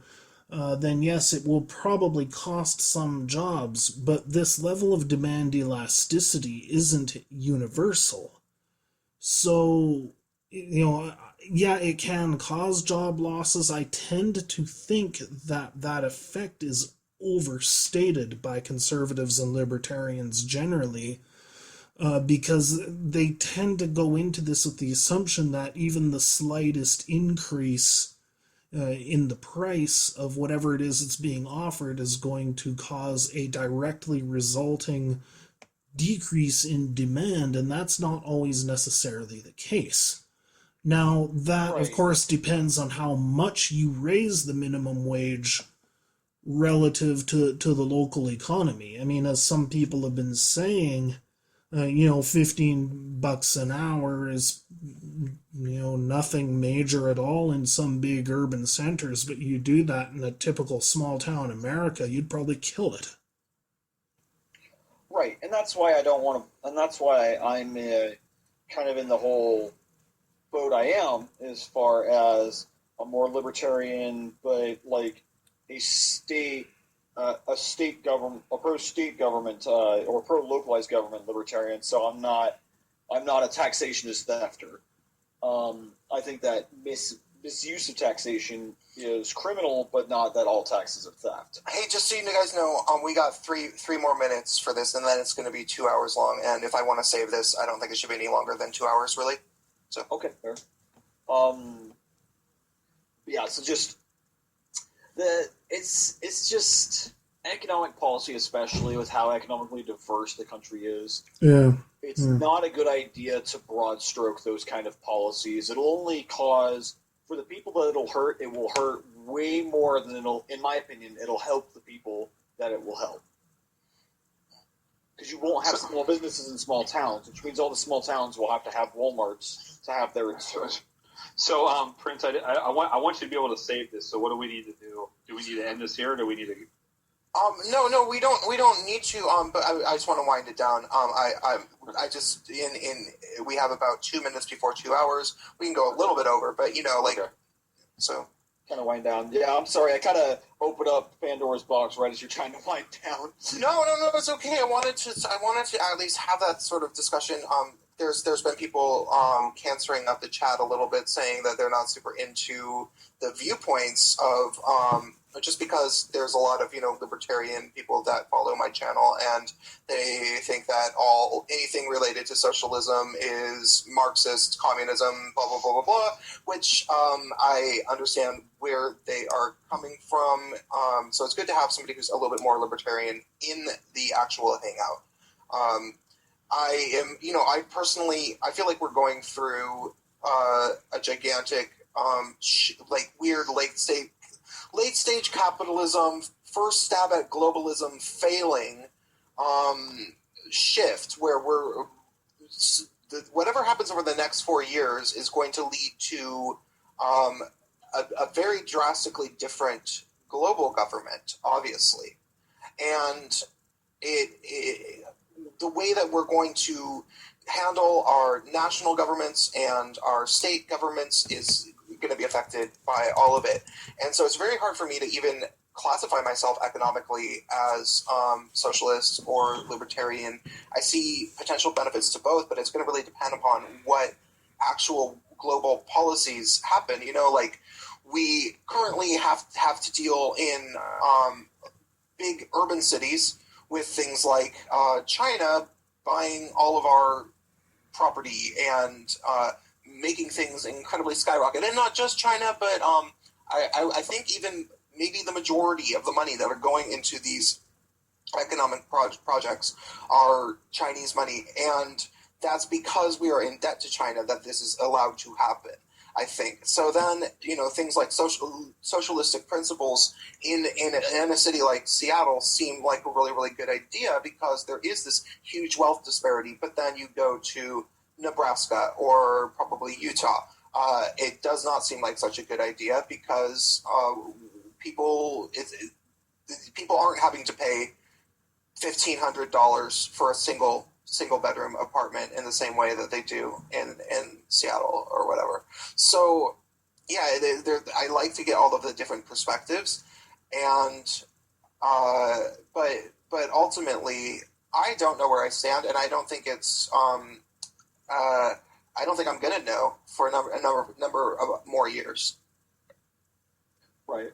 I think you're kind of to abuse a term that's been abused so much lately, on the right side of history here, is to not take a side, because I think as the sides of some of these arguments polarize more and more and more and get further and further apart, everyone on the extremes of those are going to look like assholes in history books.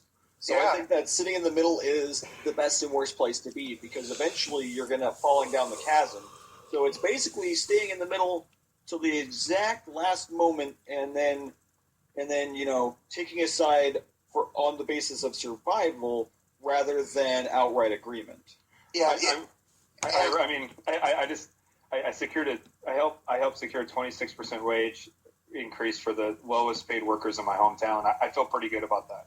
Yeah, no, and you, but also you live. I'm not gonna feel like an asshole about it 10 years. No, but you also, dude, you also live in a town where that was really necessary because the cost of living was drastically skyrocketing. So, but there are cities, there are the people who were definitely voting for Trump were not living in cities where cost of living went up by 50% in some places. That is something that did happen in the Tacoma, Seattle area. 5 years ago, it was probably not uncommon to be able to find a room in Seattle for $900 or so, and now it's more like $1,500, $1,600. And when that kind of thing happens, that doesn't happen everywhere. And people who don't live in these urban centers don't understand how dramatic the cost of living has skyrocketed. So, and it's not even just that, it's also food. You fucking can't go to a goddamn restaurant and order anything that's not $12 anymore. Well, you know what? This is the first thing they said. They said the restaurant industry is going to die out here if we raise the minimum wage, and it's banging on a Friday night. It is banging on a Friday night. It's busy everywhere. There was, and so they, before Tacoma, we had a big, they passed raise the minimum wage to 15 in SeaTac, which, is a kind of a suburban city in between Seattle and Tacoma. where the airport's there. That's the biggest employer, and a number of the airport hotels owners lost their minds. Oh, we're going to have to cut back, and we're going to have to do A, B, and C, and it's going to be catastrophic. Well, they raised it, and they raised it immediately. By the way, there wasn't a phase in.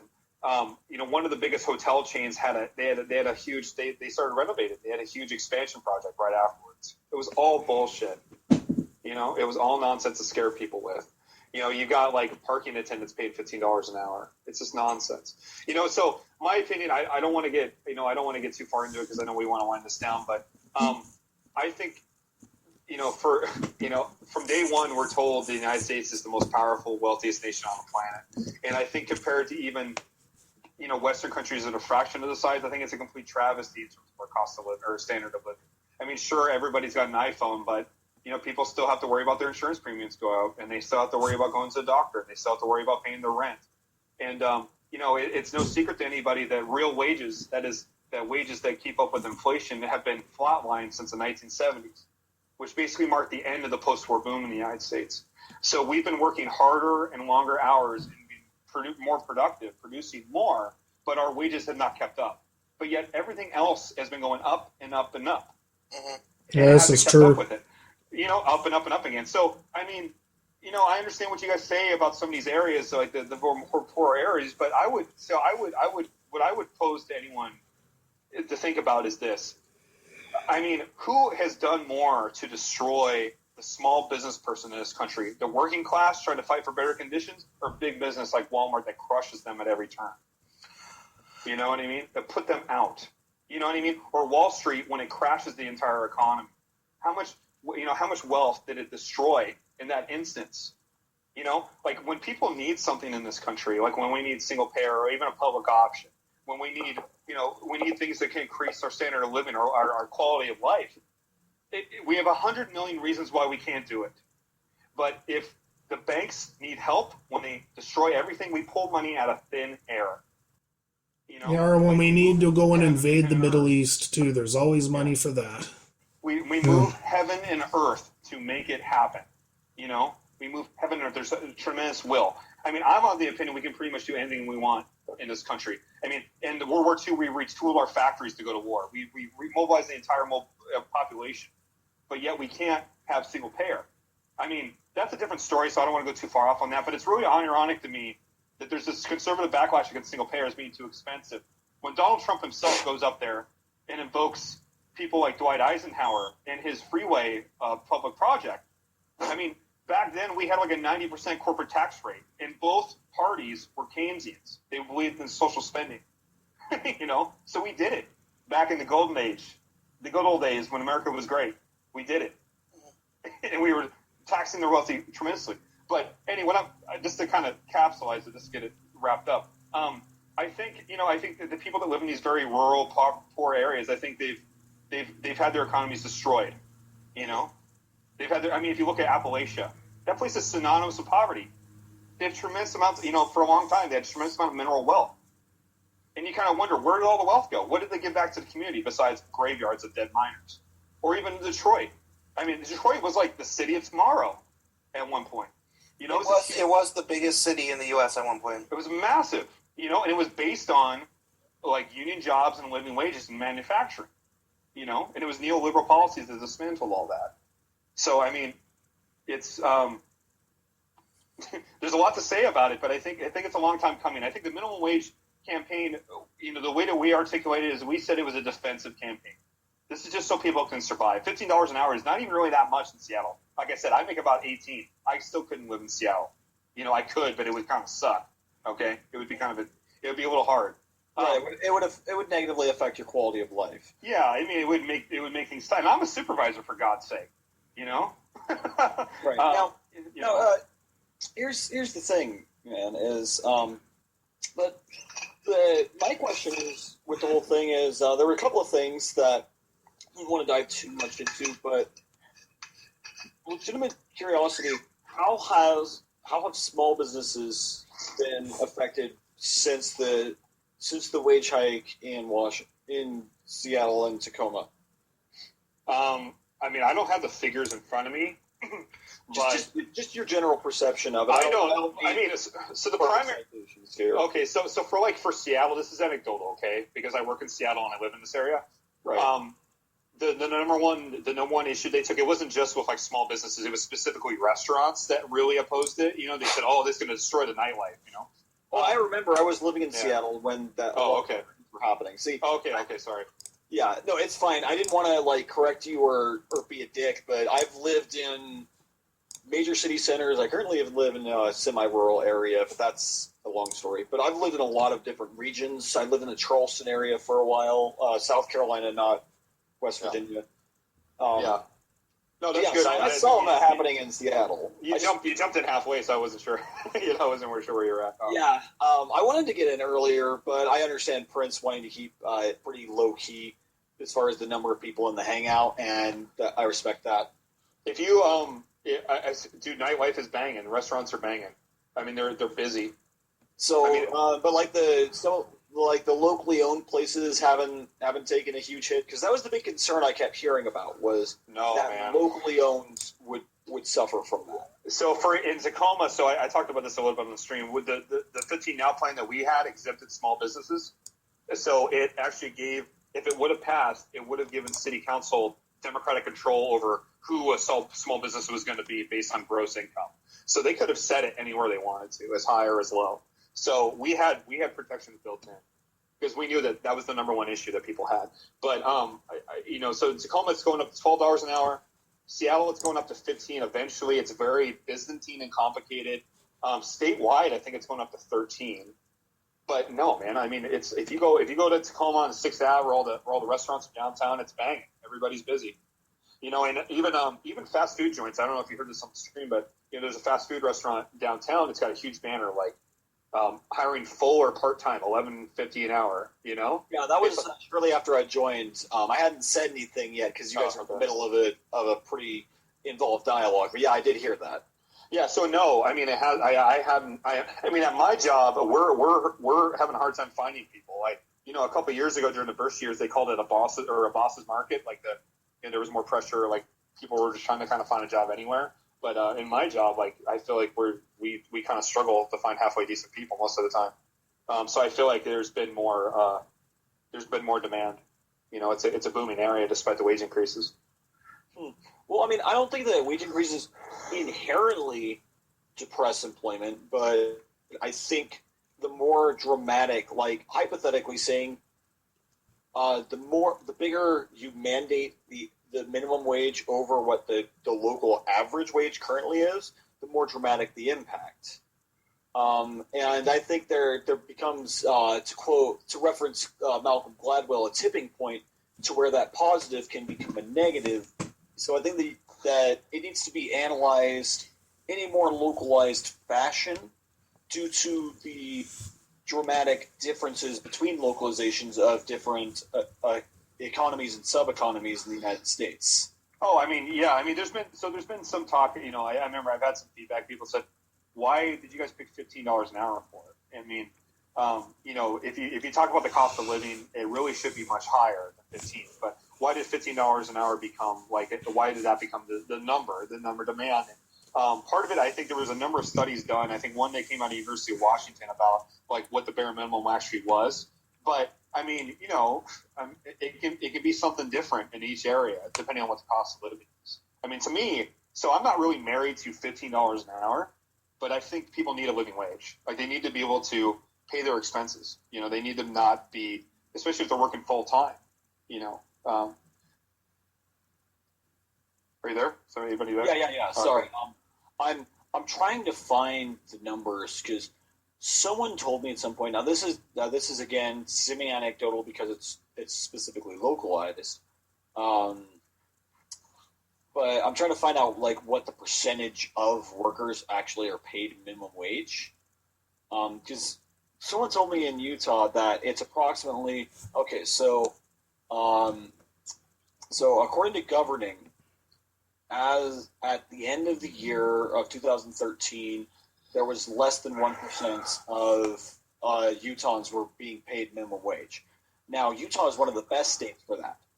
The coastal states like Washington, Oregon, California and New York have significantly higher percentages that are paid at or within $1 an hour of minimum wage.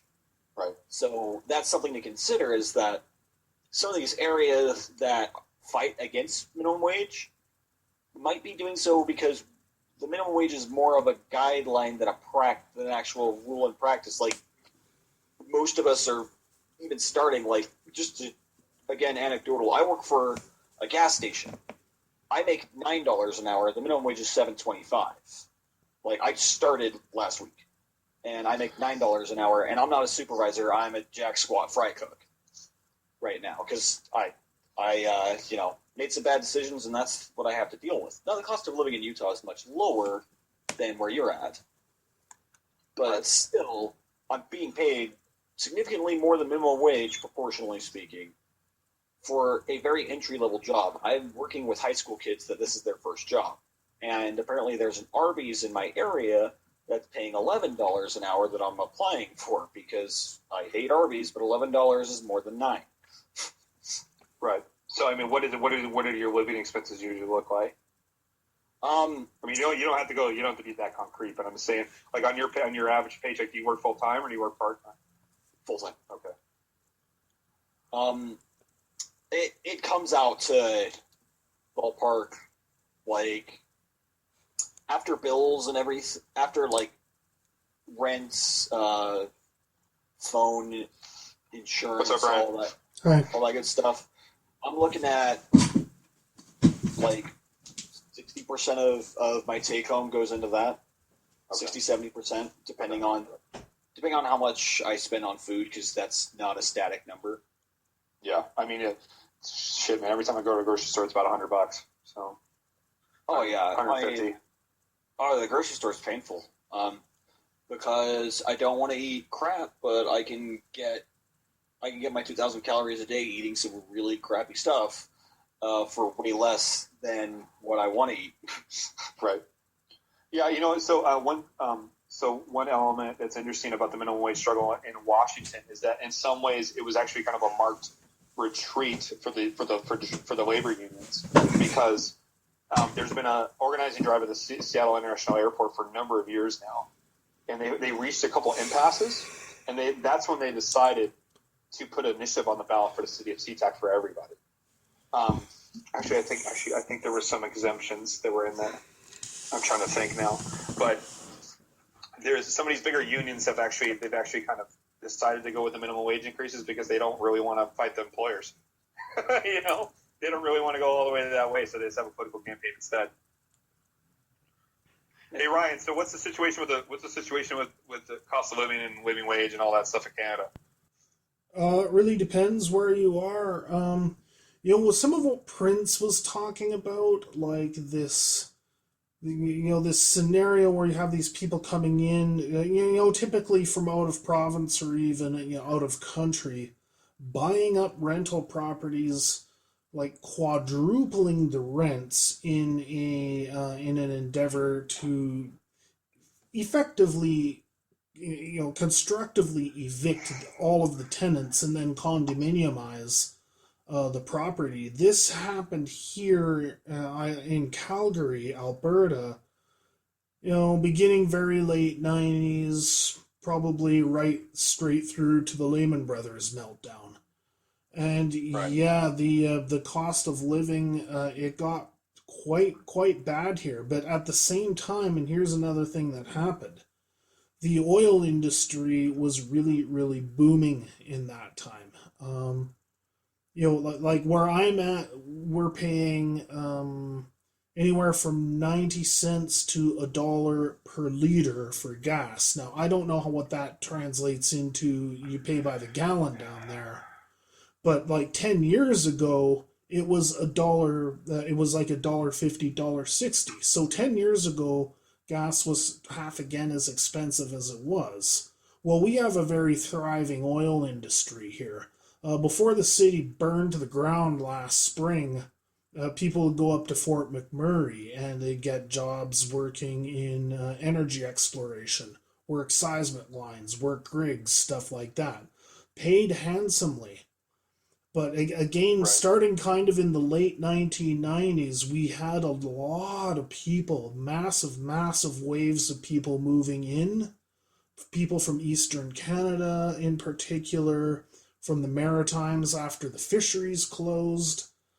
We got a lot of people, a lot of immigrants came here, a lot of people even from British Columbia and from Saskatchewan. So the upshot of it all is that, yeah, the cost of living just went through the roof.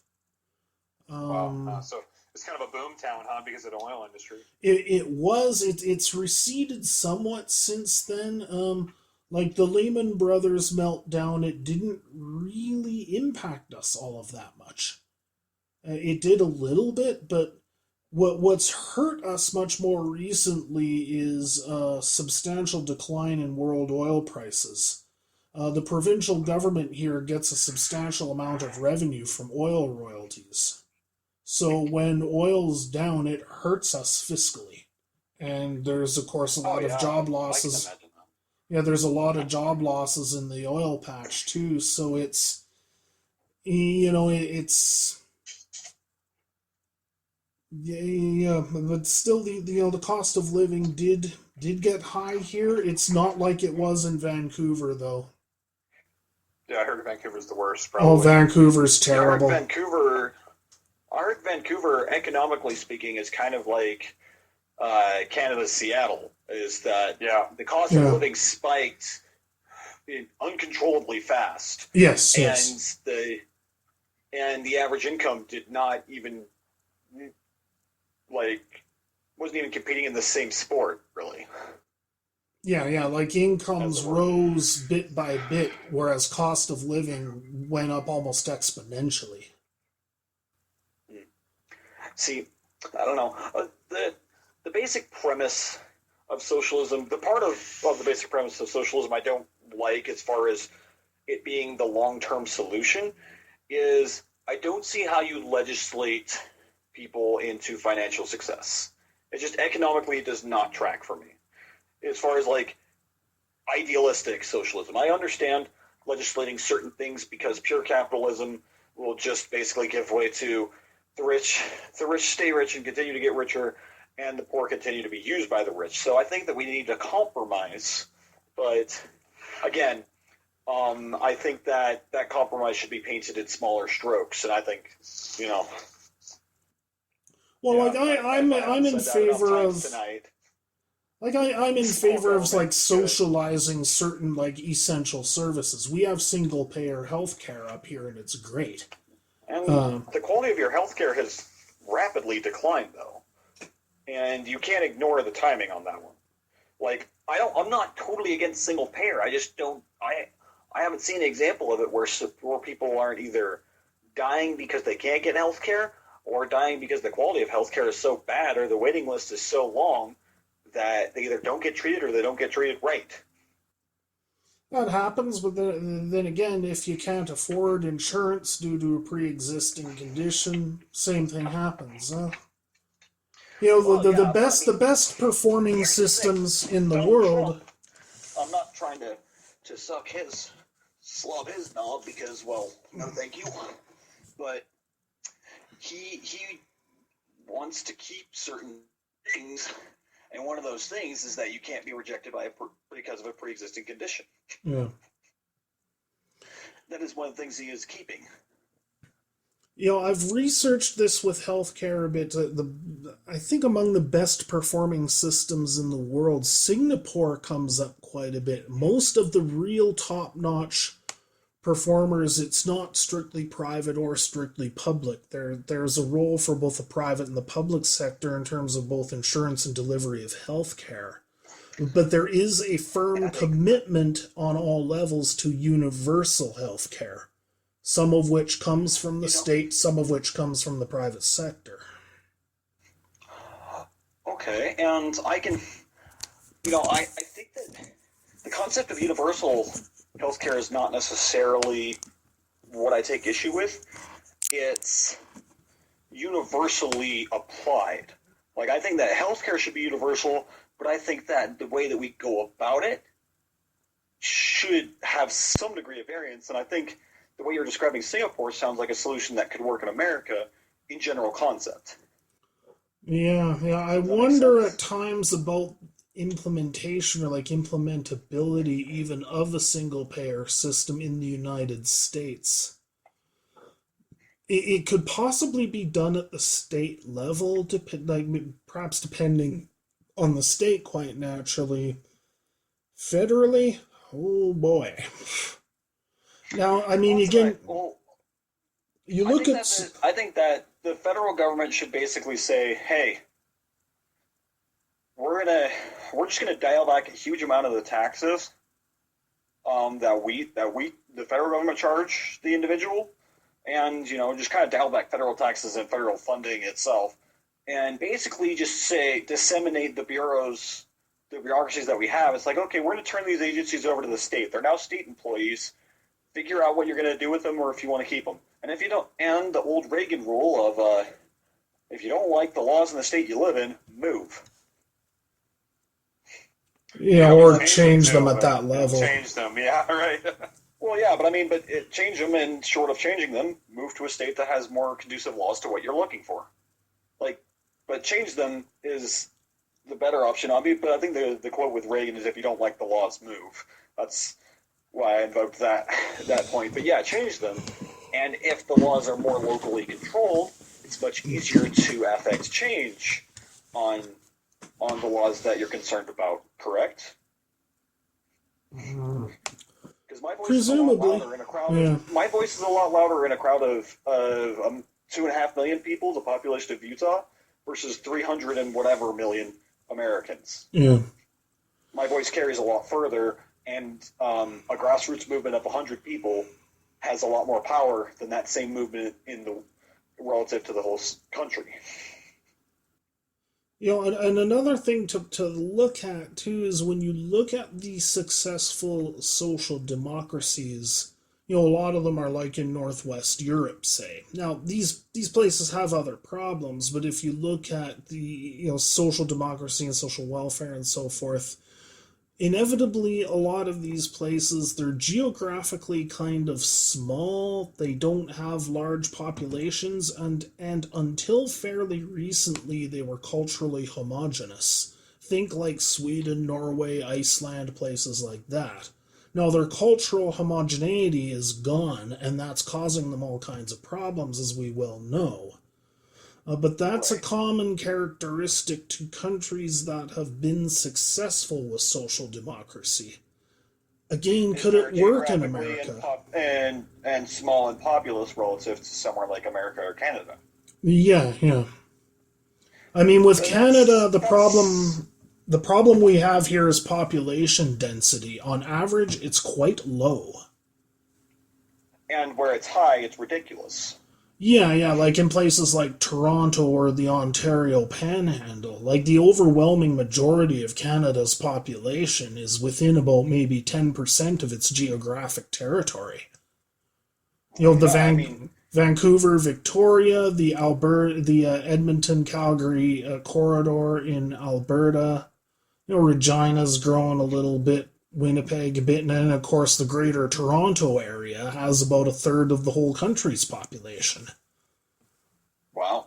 See, Yeah, and the U.S. is kind of similar to less of an extreme. I mean, I'm spitballing this, Mike, so don't jump down my throat or anything. But I would ballpark that you could have, if you voted on popular vote, just as an example, for the United States, that geographically speaking, you would only need to get 51%, about maybe 15 to 20% of the physical footprint of America to vote for you. yeah, yeah. Well, you look at So it'd electoral be my theoretical maps. number.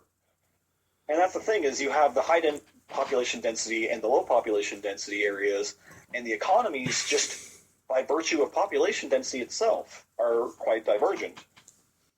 And that's really, if you look at maps of electoral results in the United States, that almost more than any other factor decides the way things are going to go. You look at the map strictly by geography, and it's sometimes like 80% Republican. but the Democrat vote is very heavily concentrated into highly populous regions. Right. Which I think that's why I think that all parties would benefit from more state power and less federal power. Yeah, because you don't have this singular. They want, the Republicans get more if they want. Yeah, you don't have this singular vision being imposed upon an entire country, and that's probably where a lot of the anger on both sides is coming from. Because really, why the hell should some people in some small town flyover state have a New York or a California way of life or way of thinking imposed on them? It doesn't make sense. Right, and why should a cow farmer be voting on the economic status of a guy working in Manhattan? Yeah, exactly. It doesn't make any sense. It doesn't make any sense that they have say over each other's lives, but that's exactly what happens with a heavily centralized government in a country this large. I think we could function similarly to some of these more socialized countries, or at least in the areas that want to, of the United States, by dividing out more of the federal powers to the states. I think the idea of a federal government is that there's certain guarantees that are implemented, nationwide. So I think right, but I think we've extended too many guarantees. Sorry. That's fine, but I understand that there's significant regional differences and all that, and I think people need to generally have more control over their general area and be more empowered. That's why we did we live in Tacoma. That's why we did a Tacoma minimum wage camp thing instead of try to get everybody on board with a statewide one, right? But right. I think oftentimes state rights can be an opportunist argument made depending on what people are what kind of economic interests they're representing.